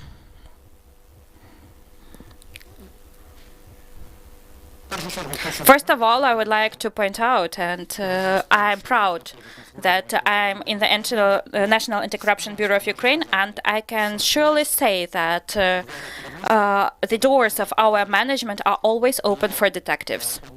And of course, for me, in the future, I'm convinced that this approach is similarly important for me. And any detective can freely come up to me, whether it concerns proceeding or not, but there is an introduction for a minute already. Please answer my question on the essence. Yeah, taking into account what I've said, I believe that I personally would critically perceive this situation, because people who are outside of the Bureau asking questions or requesting something under criminal proceedings, that would be, I would critically perceive this situation. He is not asking for anything, he just asking to listen to the detective. Maybe it would simplify work and achievement of the goal. I would like to repeat again that any detective has an opportunity to come up to the management to express opinions regarding any issues. I've implemented that in my experience, and I'm grateful to my management that I've been brought up in this spirit, and I will support this spirit in the future as well. I hope that the management now hears your answer to this question, that you are grateful to them. Okay, then I have the following question to you. Nowadays, we cannot but take into consideration the influence of those conditions in which Ukraine lives and resists. Can you please tell us, in your opinion, what are the reasons of corruption, strategic priorities of combat against corruption? Has it all been impacted by the war? If yes, in which way, in which form, and what has to be adjusted depending on these dramatic circumstances that we have? Please, you're welcome to answer my question. I am sure that, of course, the war has impacted it. I'm convinced that everyone understands that right now, nowadays, funding of other spheres of activities is minimum. At the same time, the majority of funds are allocated to fund the military sector of the economy. Therefore, for sure, these events that are taking place in Ukraine have impacted what you're talking about. And with respect to emphasis on the fight against corruption, I believe that the National Bureau also has to be flexible with respect to the situations. And I think that currently we have, there is an important element of so-called re-specialization. Addition of resources to those units who work with fight against corruption in the military sector. And also I would like to add that we have to be ready for next changes. And next changes come after the end of the war and recovery of our country, where we have even more funding. And I think that the National Bureau has to be ready for that as well. Thank you. Then a follow-up question based on the previous question. I think that Ukraine has an opportunity not only to resist, but also to win, primarily thanks to the Ukrainian position of the population, citizens, and thanks to powerful support of our friends, what if we feel even around this table. And what is your opinion? What are corruption risks today in one of such as sectors as weapons with which Ukraine fights, that is humanitarian assistance? Because of that, there are really lots of problems that can be resolved. So corruption risks in the sphere of humanitarian assistance.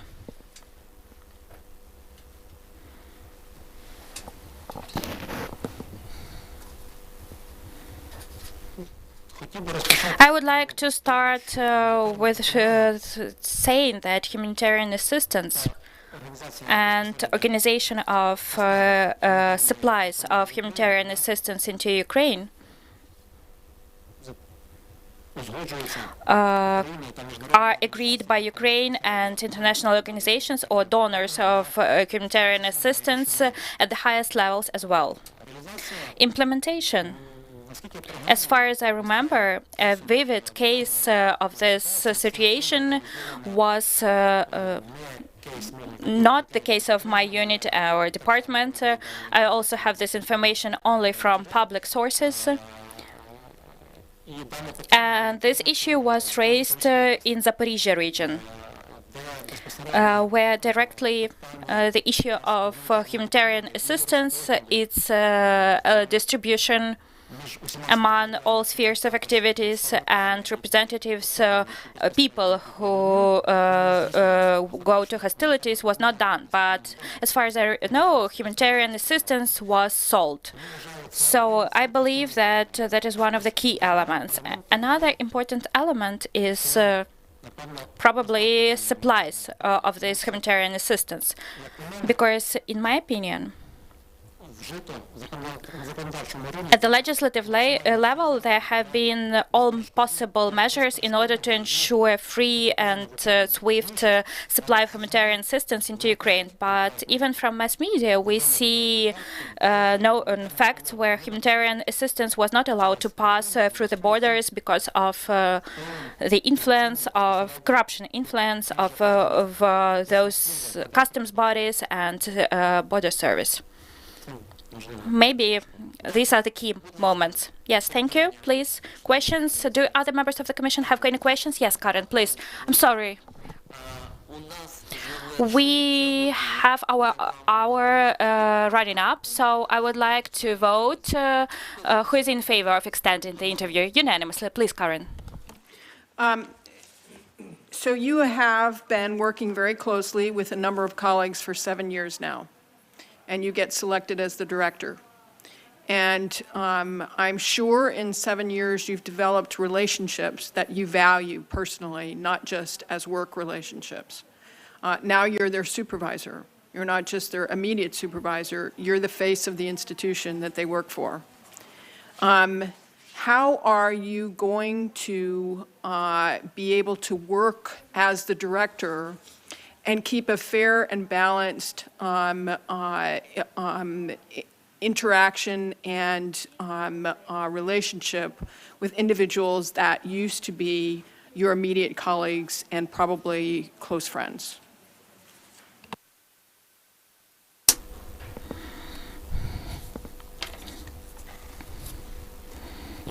I think that in the National Bureau, since the very first day, we have been brought up in the with heightened level of professionalism. We have faced many problems and obstacles during our path that without a professional approach, we would not have become the formed institution that we are today. So I think that this inherent professionalism will provide me with opportunities to soberly assess the situation in the staff, and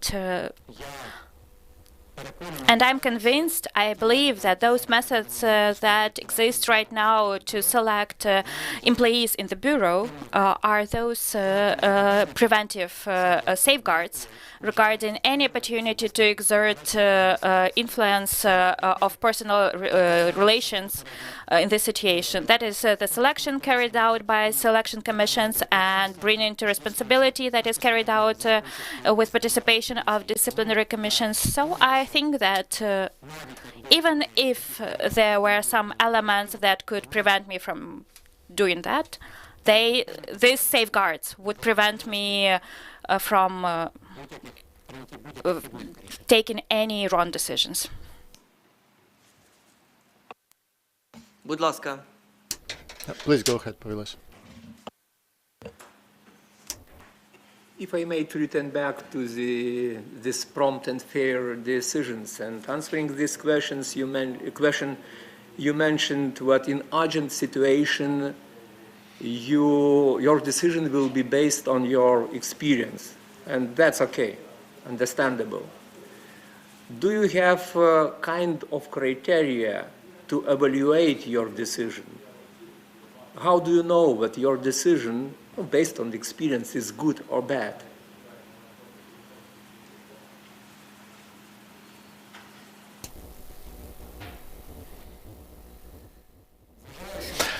I believe that based on my experience of my previous activity, that would be the best criterion, because 90% of the decisions that would be based on the actual practical cases that I dealt with in the past. I think that in any way, any urgent decision that I made would help me to make the decision in the future, to analyze the decision and to understand whether I applied the criteria correctly to make the appropriate decision. As to the specifics of the criteria, well, unfortunately, I think that when making a decision, I would not be able to conduct a really comprehensive analysis, so I would probably rely on the experience of my colleagues who may have much better experience in a particular area, and I would rely on their advice in a particular situation. Thank you. How would you ensure that the money which will be flowing to Ukraine for its reconstruction would not get lost? What control mechanisms would you establish?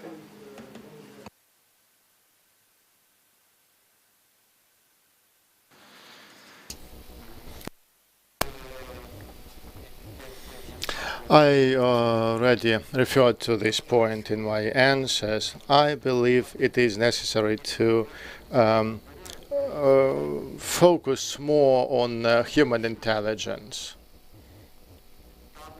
and human intelligence work, because I think that would help us to get information on the stage where people just have a plan and are getting ready to abuse the money that would flow into the country. So I think that building a quality human intelligence unit that would be able to get information in due time would be one of my priorities in the future. Thank you. Questions? I have the very last question, if you don't mind. Whistleblowers in the area of corruption, what's your attitude? Positive.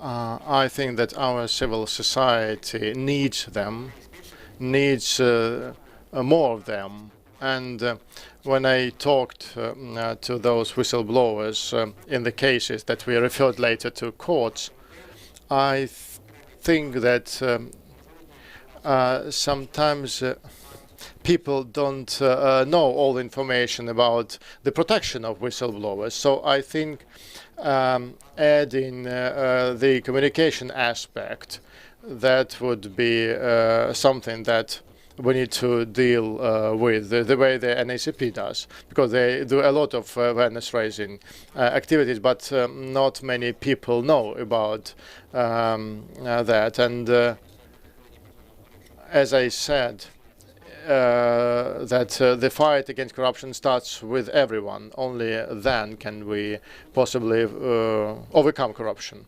Okay, you have 5 more minutes for your final remarks before we finish our interview.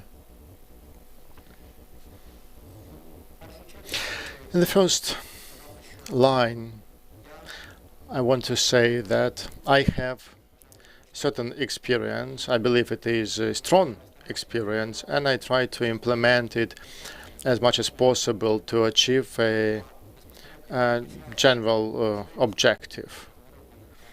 I said I had 2 sons, and I want to make sure that they, when they are 18, so that they could live in an absolutely different country.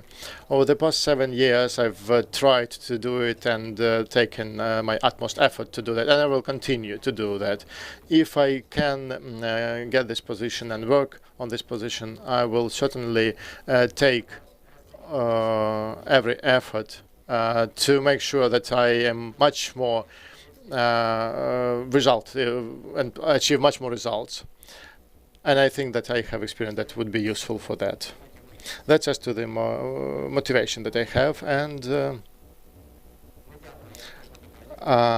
please know that I didn't say thank you when you asked me questions, but I want to really to thank you for the personal presence, I mean the international experts, and that they attend this meeting offline. And I want to thank the Ukrainian members who managed to ensure this process of the competition. Thank you very much indeed for this. Thank you. Goodbye.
we continue our interviews.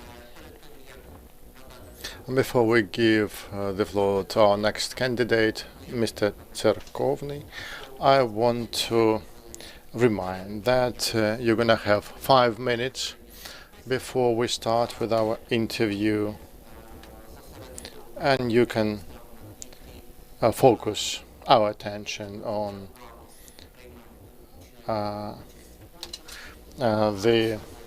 what drove you to take part in this competition, your vision, and a brief profile about yourself, like 5 minutes. And then every member of the panel will have about 10 minutes to ask you questions. Please be accurate, concise, without any general statements and slogans. And please make it 3 minutes for answers to each question. We started at 4 o'clock 20 minutes. According to our rules of procedure, our conversation can last up to an hour. But if we don't meet this time frame, the Commission may vote to extend the time frame. The members of the Commission can ask you questions even after they had this 10 minutes for their questions. They can ask follow-up questions, and then at the end you will have 5 minutes to focus our attention to and speak on something that you failed to mention, or maybe answer additional questions. Please, the first 5 minutes are yours. Let's go ahead. Good afternoon, distinguished members of the Commission. I am Vladimir Tserkovny. Over the past 7 years, I've been working in the NABU since June 2016. I've been the head of the detective unit that I have been heading since until the January of this year. And in January, I was appointed to the position of the deputy head of the unit. Over the time of my term as head of the unit, I managed to organize the work so that we showed one of the strongest performances. For example, during my term, the detectives referred to the court 46 indictments against 89 persons.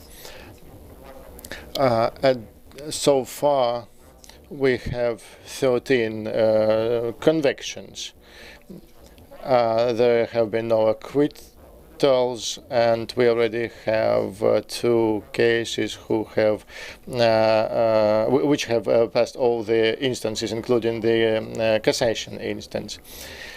And this fact that I managed to organize the work of my unit properly, the fact that I have experience in law enforcement for over 20 years, I used to be an operative and investigator, and I worked as both at some point of time, and that inspired me to take part in the competition. I believe that my experience that I have gained over these years would help me to organize the operations of Bureau on the proper level. What would be my priorities on the position of the director? In my opinion, we need to reduce the time from the moment of the crime and when it was identified and until the case is referred to the courts. It takes a lot of time, and in complex crimes it takes several years, and sometimes those proceedings lose their urgency on the way. What needs to be done for that? There are a number of priority actions. One of them is the increase of the number of personnel Firstly, to increase the number of specialist units, I mean the detectives, operative units, and informational as well as analytical units. And we need an expert unit of our own. Also, the wiretapping, the issue has not been addressed yet, but it is an important matter. The matter of excessive paperwork is also on the agenda, and we can introduce e-case software, so e-proceedings software. We are now addressing the issue in NABU. Some of the agencies are already using that. It's now used in the bureau, in the prosecutor's office. We expect that to be applied soon on the level of courts. These are the top priorities. What I want to have achieved after 7 years of my term. I want every citizen, and in particular every participant of any corrupt scheme in our country, before deciding whether to be involved into some corruption-related activity, I want them to understand that he or she will not have a chance to use all those benefits received from this corrupt-related activity, but the chances are that they will end up in prison and will bear responsibility. Thank you. Yes, Karen, the floor is yours for the questions. So you have a long career working with other agencies, not just NABU. Tell me, number one, why you decided to apply for NABU, and give me up to 3 either instances or experiences that informed your career at NABU. So things that you learned from your previous positions that you have brought to NABU as either best practices or things that have informed your career at NABU.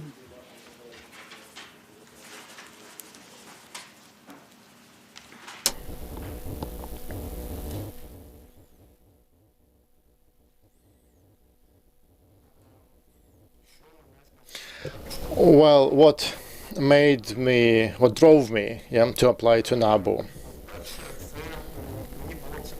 Well, firstly, I was interested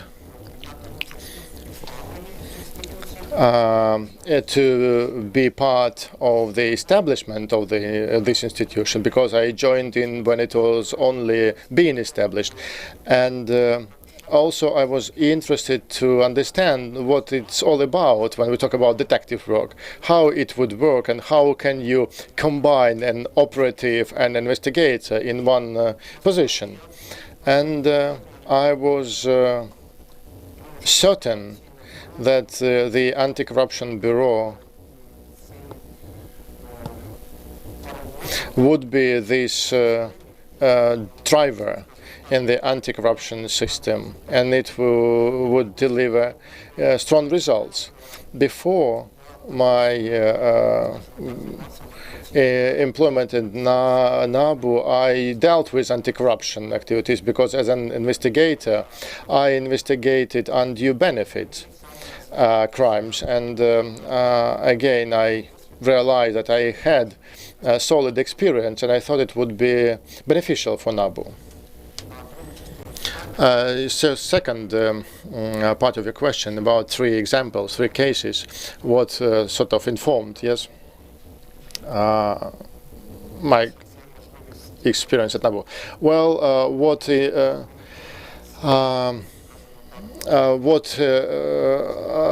drove me there, that was the opportunity to kind of expand my knowledge, and I like this idea at NABU. Third point that drove me is the opportunity to be heard I mean, I could really go to a manager on every level, be heard. They would listen to me, they would give me advice, because that was a rare thing in our law enforcement agencies.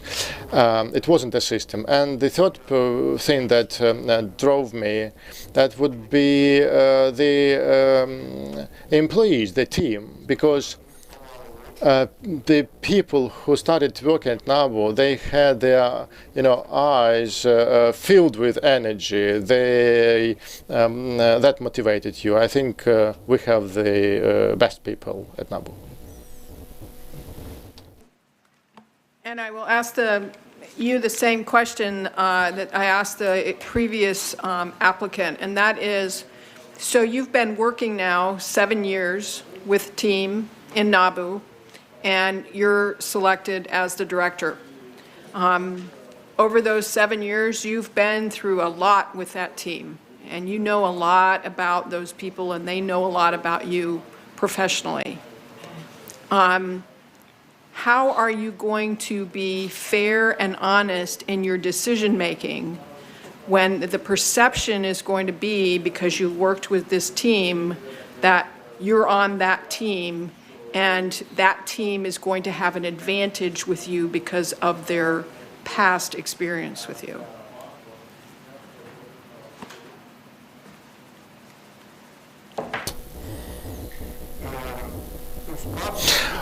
Well, the answer has been already implemented, if I may say so, because I was appointed in January to the position of the head of the unit, and I have the situation already now, because I had the kind of unit. Now I'm the deputy head of the department, so it's kind of higher position, and I can do that, and I am already doing this, and I believe that I am respected not only in the department I work in, but in other departments too. I would never make any decision in favor of my colleagues from the past.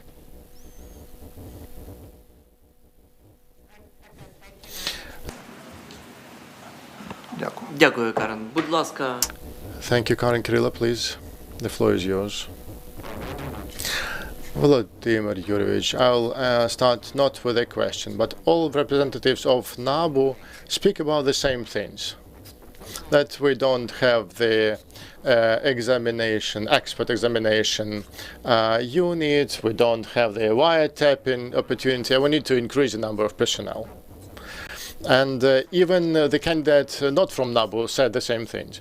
And that's okay. And I understand that by taking part in this competition, you sort of demonstrate this systematic problem, and the people who are listening to you will be able to address the issues. But the director of NABU needs to be a driver.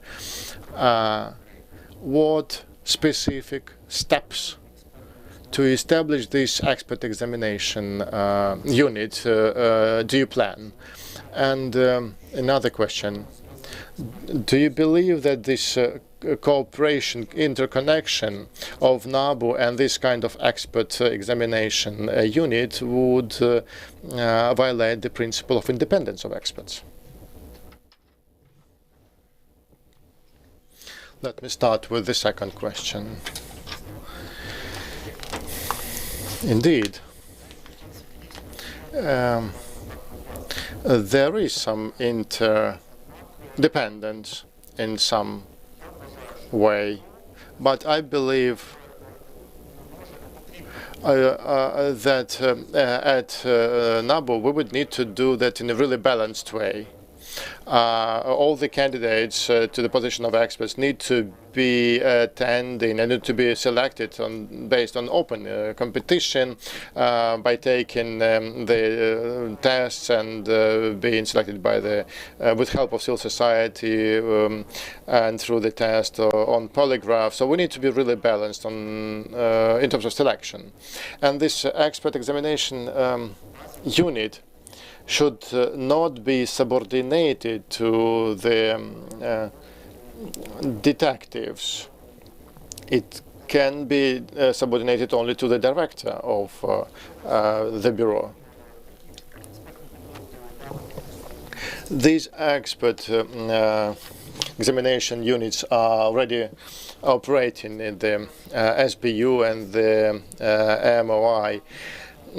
Experts are personally liable according to the criminal code, and he knows or she knows that it would be him or her who would be responsible for any mistakes. And I think we can address the problems you mentioned, and they will be addressed. As to the steps that would help to resolve the issue, first of all, that would be changes in the legislation. We can't do anything without them. How they can be implemented? Well, a draft law needs to be prepared. I know that the team is already working on that. I'm not sure about the stage they are at right now. Well, so we need to engage the civil society, the international experts. We need to prove that this is really something that we need and need urgently, so that people who are going to vote for those draft laws understand that this is something that needs to be done. Let me specify the question. Let me clarify my question. There are parliamentarians, of course, not everyone, but there are people's deputies. These are actually those people who, in your opinion, have to vote for those changes that will allow the bureau to become more autonomous. How will you deal with this problem? Understanding that potentially those who have to help you may become suspects under criminal proceedings that the Bureau investigates. You know, this is not the first amendment to the legislation that helped the Bureau work. And even those things that I've mentioned, that is disclosure, that is the fact that the society realizes that it is really necessary, that it's really needed. And those who will vote against may subsequently not be its people's deputy, because people will not vote for this person. We need to work in this direction. Okay. Now, with respect to electronic pretrial investigation, do we have the understanding how to implement into this system the procedural interests of attorneys? Do you know about the stage of this software development? Trust me, this issue has not been forgotten. That's 100%. It also deserves, and it is also paid proper attention.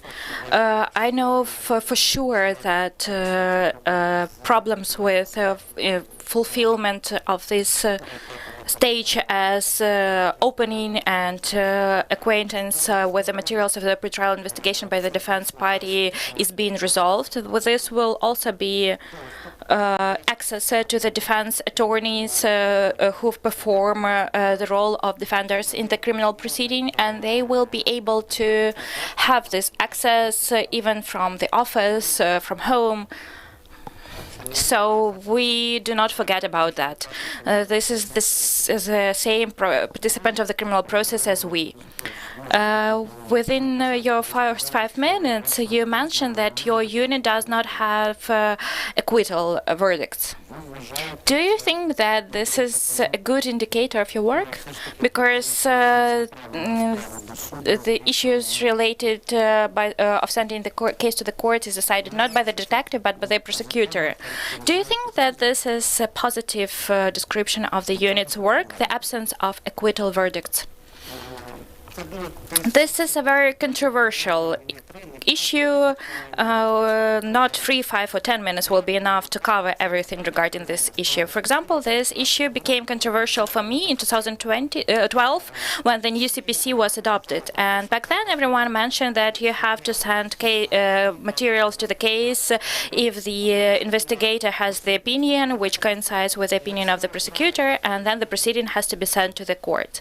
And even if the prosecutor has not proved to the court and receives the acquittal verdict, that there was nothing bad about that.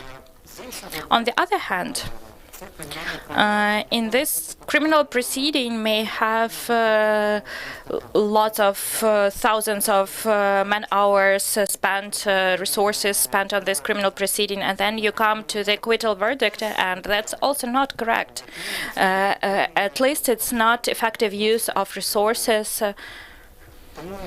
Therefore, frankly speaking, this is a very controversial issue, but I think that the absence of acquittal verdicts, it's a positive sign. Thank you. Thank you, Karol. Pavilas, please.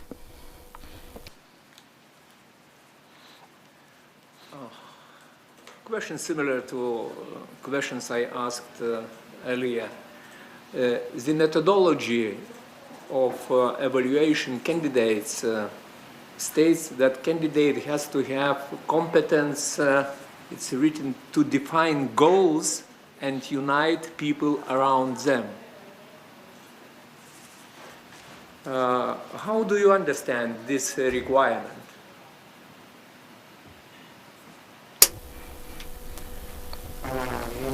In my opinion, this requirement concerns specifically what I've mentioned in my presentation at the very beginning. That is the capacity to unite people, capacity to organize them with the aim of achieving our general goals. Let's say to let people understand that every one of them is affiliated with the result that we receive at the very end of our path. Not to forget about intermediate outputs, because they also deserve attention. And that means to make a good working team with the shared goal of people who have similar ideas, and what is most important, that they have inspiration.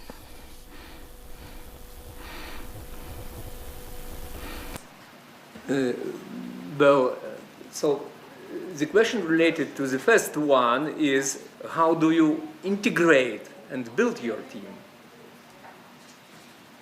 Could you provide example, concrete example? How do you integrate your team?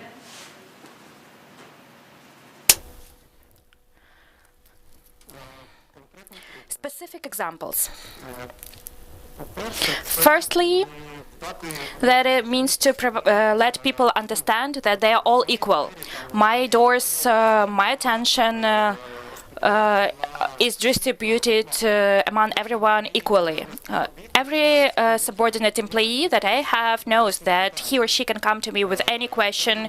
I will give advice. Even if there are some instances when I can't answer at once and I can't resolve the problem at once, then we, together with this employee, sit down and resolve, decide on all pros and cons and take some decision. Another very interesting example in my unit that we had is that we carried out an evaluation within our unit, not for someone else, but for ourselves inside. We provided an opportunity to for detectives to evaluate each other. So not me was appraising my detectives, but every detective was appraising oneself. First of all, it is interesting that results results of my subjective opinion coincided with the detective's evaluation. And secondly, what I really liked about this evaluation was that I did not report everyone about the result. I also only reported about 2 best detectives to everyone, which probably allowed them to work even better because they realized that the staff really valued them.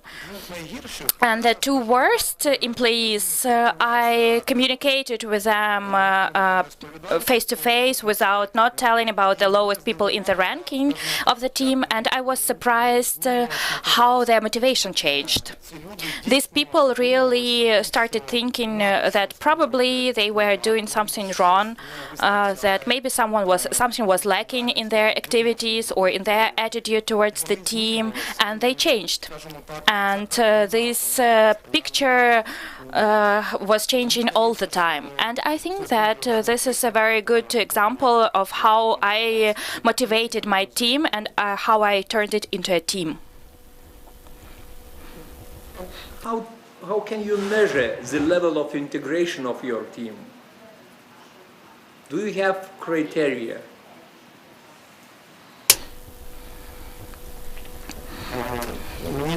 I think that criteria cannot even exist because every team will have different criteria, in my opinion. For me, you know, one of the examples, I will provide you this example for sure. When I feel that a person can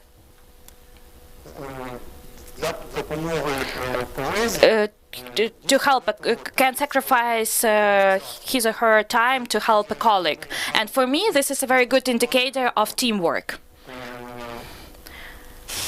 Another, for example, in our team, quite often we have to fulfill at the same time investigative actions or court hearings. And when everyone understands that the result will be one for the unit. We have a senior member of the group in any case, and they realize still that they will be all concerned to this result, that everyone will get their result and evaluation, and that no one will be forgotten. Thank you. Thank you, Pavilas. Please, Alexei. Thank you. I have a question to determine your leadership qualities. Can you please tell me, how will you behave in a situation when effectiveness of the organization in which you might be the director will decrease because of the conflict between heads of units? This is not a direct conflict. It is not manifested in people having open conflicts, but the lack of normal communication between these heads for an unknown reason, and you identify that this results in the decrease in effectiveness of the organization's work. What are your actions?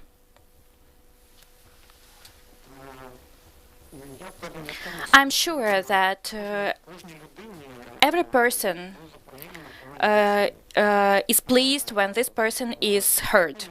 In this case, when there is a conflict, in any conflict, both parties are to blame. One is more to blame, the other is less to blame, but still. In any case, it is necessary to listen to the opinion of every person. To try to understand motives, reasons of this.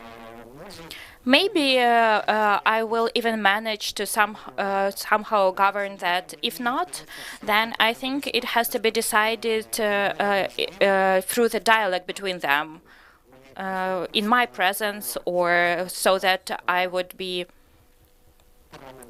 a mediator between them.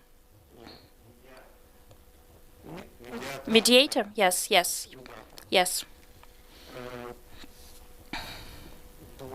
I think this way it has to be resolved.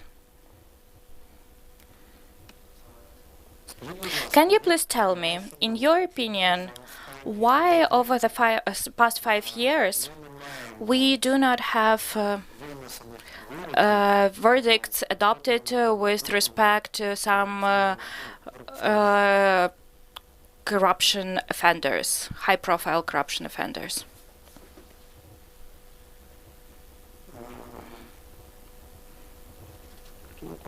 Firstly, 5 years. That is the term of the work of the High Anti-Corruption Court. You know, these cases that relate top corruption offenders are very complicated. I will provide an example again from my personal experience. For example, we have a case where the damages in the amount of over 100 million hryvnias were inflicted, and one of the people deputies was affiliated and one of the defendants of the case. When the scheme is complicated, several people are involved into the scheme and they perform their roles. And for example, in this scheme, there are 9 defendants. And I understand the objective complexity for the court. By the way, all these 9 people provide their objections regarding the pre-trial investigation. They delay the process as much as they can. And you have to gather these 9 defendants for the court to get their defense attorneys together. There are also objective reasons. One may be sick, another might have some reason, and there are also subjective reasons when people try to delay this process. And by the way, for the court to make sense of 10 volumes of materials is one thing, and to make sense of this specific case, we had about 130 volumes in this case. That's a completely different thing. And I'm sure that we will have this verdict in the near future, I hope. Can you please tell me, how do you motivate your team to work?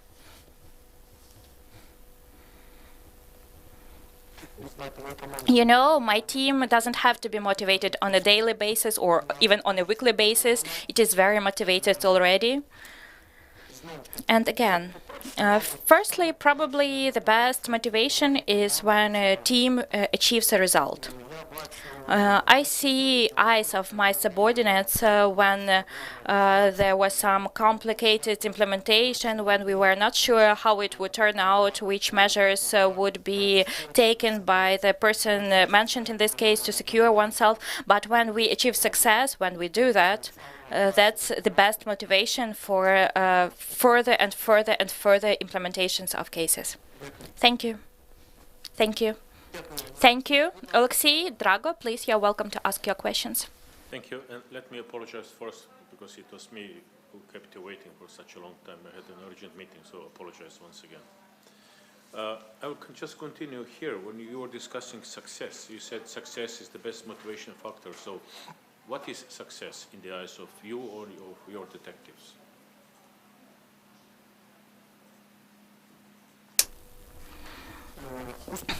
Successes may also be divided into big, small successes, intermediate successes. My unit has the most cases related to unlawful benefits. And I saw that my team received maximum motivation after the implementation of these cases, when we proved, when we led to the apprehension of people and when we notified them of suspicion. And of course, the final outcome is sending of a bill of indictment to the court, the receipt of the verdict. But this implementation, and even I would like even to say, there are also intermediate successes. So when they manage to eliminate some counter intentions of people mentioned in our cases, when we overplay these people. That really motivates as well. When people realize that they are capable, that they can do that, that they have experience, and that this works, it really motivates them. And how do you celebrate such successes? Do you take your guys out for a drink or what?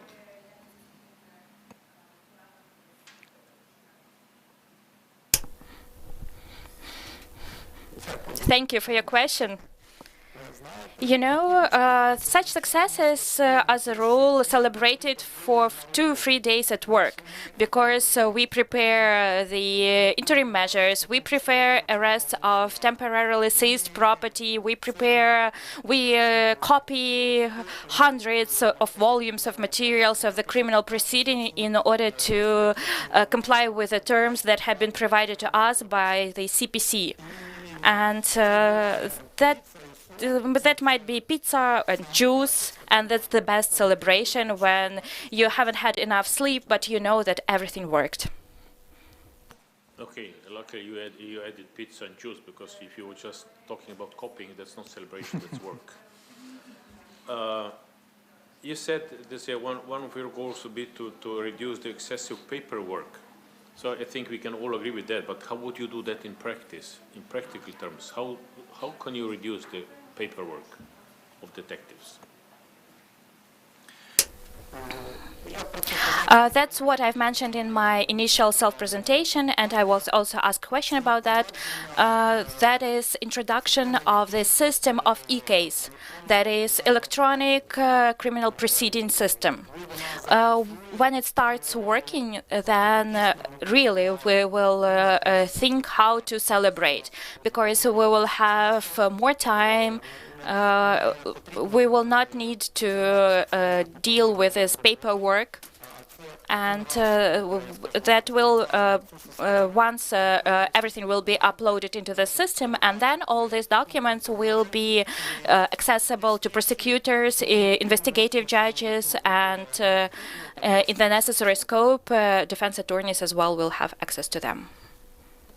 So you still have to do everything in paper. You cannot submit, let's say, the charges to the prosecutor online, and you cannot, let's say, send them the hyperlink to the documents which you've collected. So far, unfortunately, you are right. You also said something which I also agree with, and you said that your final goal would be, as a director, that everybody who would be thinking about committing a corruption offense would finally get afraid of getting caught. That means you would increase the risks for them. You know, this is quite a sophisticated, I agree with it, but to get there, many different things are needed. So how would you achieve this situation?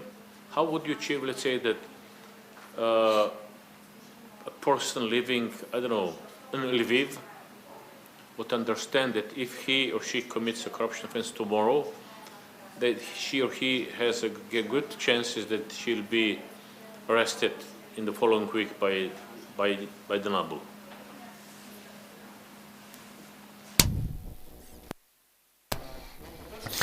Well, first of all, to achieve this goal, we would need to use absolutely every tool that Bureau has available. And I mean not only the punishing function, to catch people and convict them, but also a preventative function. So we would need to make sure that corruption-related offenses cannot possibly be conducted, but that is a huge amount of work that would require legislative changes, as we mentioned already, that would include reactions to our letters and proposals, and quite often NABU already implements this tool. And then it wouldn't matter where the person lives, in Lviv, Kyiv or Kherson. It would be the same for everyone. It would be hard to commit that kind of offense. And secondly, if the person still dares to do that, he or she would understand that he would be held liable. Verkhovna Rada starts amending the law on NABU in the way which will obviously, let's say, get rid of some of your powers. And the final goal is very clear. They would like to knock out some teeth of NABU. How would you fight that? How would you fight the attempts of the parliament or of the government to, let's say, to soften the NABU?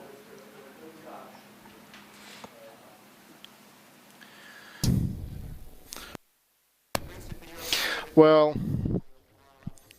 as I was answering the question of Kirilo, what needs to be done to implement changes in favor of NABU, that would be the same here. I understand that some of the people may be targeted by NABU, and many of them may want to damage NABU in some way.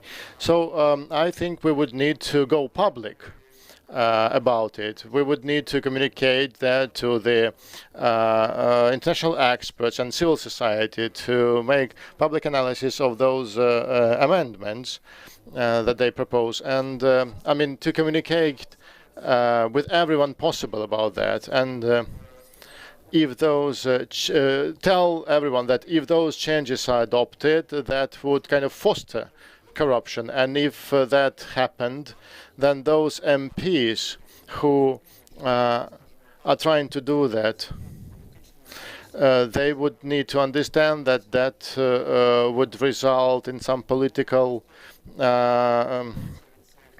influence on their political careers, and in this way they would forget about those ideas. Let's say that you win, and since we have some really good candidates, other candidates from NABU, and now you win, and not everybody is very happy in NABU, and you face, as a new director, you face the opposition, sometimes the passive one, but also let's say the active one. So somebody is trying to actively undermine your authority as a new director of NABU. How would you deal with him or with her?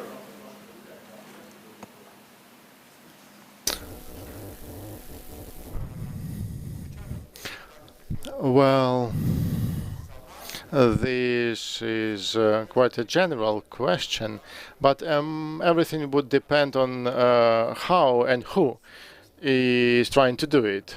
Once again, if I have that kind of information, I shouldn't just keep it to myself. I need to talk about that within our system with this Department for Internal Control. Maybe I need to discuss it with the Civil Oversight Council, but much would depend on who exactly is trying to resist. Maybe the problem can be addressed by a direct conversation with this person. There is probably no universally accepted recipe, no size-fits-all decision, but I will not be silent about it, that's for sure.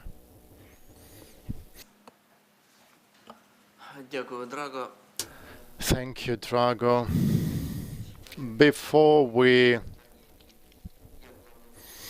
Before I ask you the question that I wanted to ask, I want to start with you with the thing that we have discussed many times here. What I mean is this independent expert unit. So tell us, please, what you mean when you say when you talk about independence of that kind of expert unit. Well, independence. First of all, indeed, any expert needs to be responsible for his or her actions personally, so that it is impossible to influence the expert through management. because there are cases that are well known when we only made the decision that the expert opinion is needed, and we immediately get information from some sources that some expert units are looking for it. And that was not related to individual experts. That was related to their senior management. I think senior managers are the ones who are trying to influence individual experts. So I believe that at our bureau, thanks to the selection of personnel and involvement of the civil society in our work, I think that would be impossible. Why I wanted to ask this question? Because you spoke about the independent expert unit subordinated to director. So this correlation between independence and subordination. But I heard your answer. Okay. To follow up on the question you've already been asked about sentences to senior corrupt officials. What are the reasons of corruption? Number 1, 2, 3. Well, the reasons of corruption in the highest levels of power. I think that, as I said, what I would like to see 7 years down the road, I want to understand. I mean, so far people feel that they have impunity, and the higher the level is, the more they feel that they have this impunity. And I think that this kind of encourages them to commit corruption related offenses and orchestrate those corruption schemes. Okay, and we discussed already the law about the principles of the anti-corruption policy and strategy until 2025. And this law talks about the principles of a new anti-corruption strategy. What are those principles?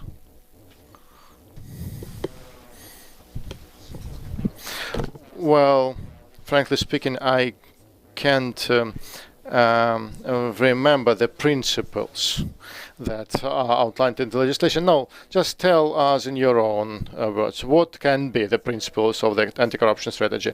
Well, professionalism, the rule of law, public nature of operations, openness of operations, the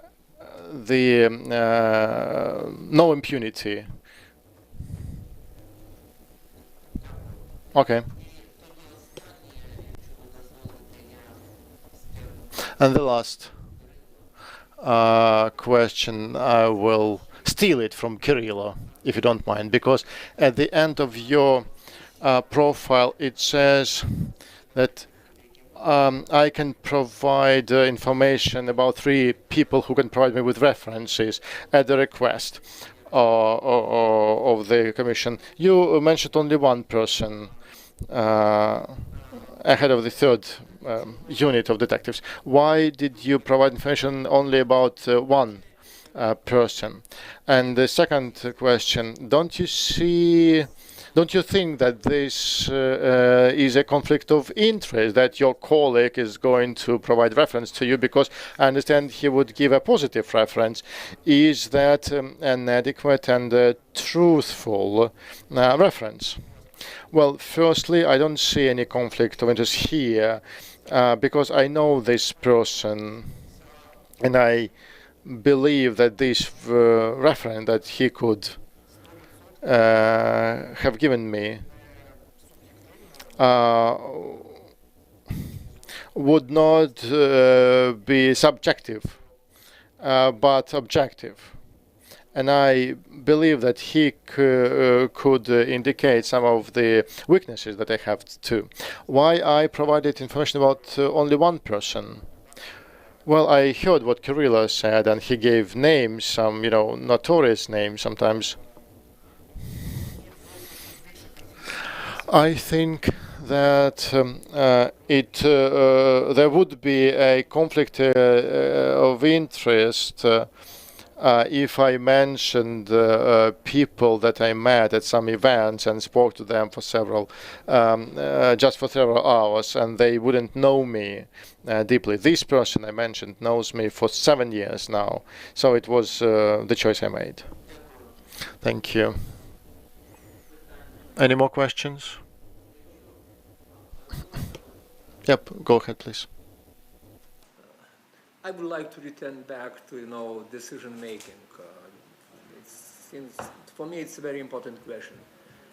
When you are in critical situation, I mean, when situation is unstable, quick changes, when situation is uncertain, when you have scarce resources, in this situation, stressful situation, how do you make decisions?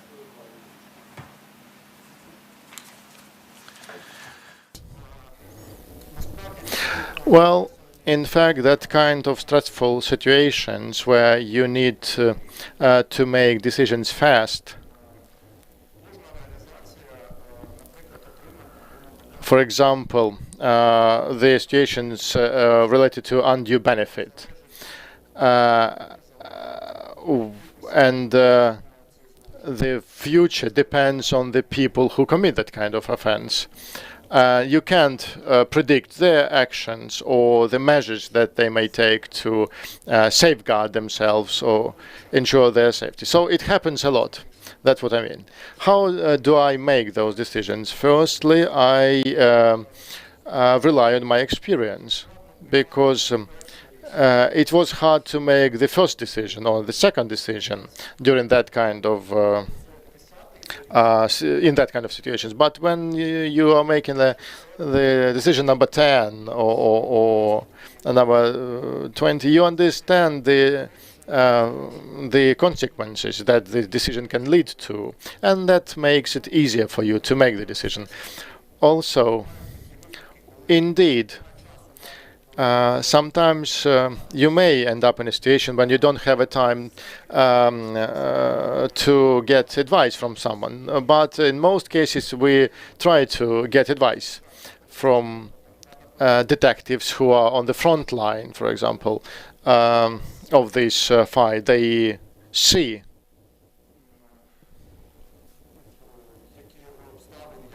the circumstances and how they change, and then jointly with them we make the decision. But sometimes you don't have that time either, and then I rely on my experience and on my professionalism. Будь ласка. We have no more questions. Then you have 5 minutes for your final statement to tell us what you believe is necessary. Thank you very much to all the members of the Commission. Thank you for caring for the future of the NABU, for paying attention to it and investing your time. I understand that it is hard for you, and I really appreciate it. I am confident that you are going to choose the right director that would be worth while being a director. And I want to wish that this person does not forget the values that have already been established at NABU. I want this person to improve the efficiency and effectiveness of the NABU, so that my dream I told you about comes true, so that indeed our citizens really hesitate before they make a decision to be involved into any corruption-related decisions on the territory of our country. Thank you. So long.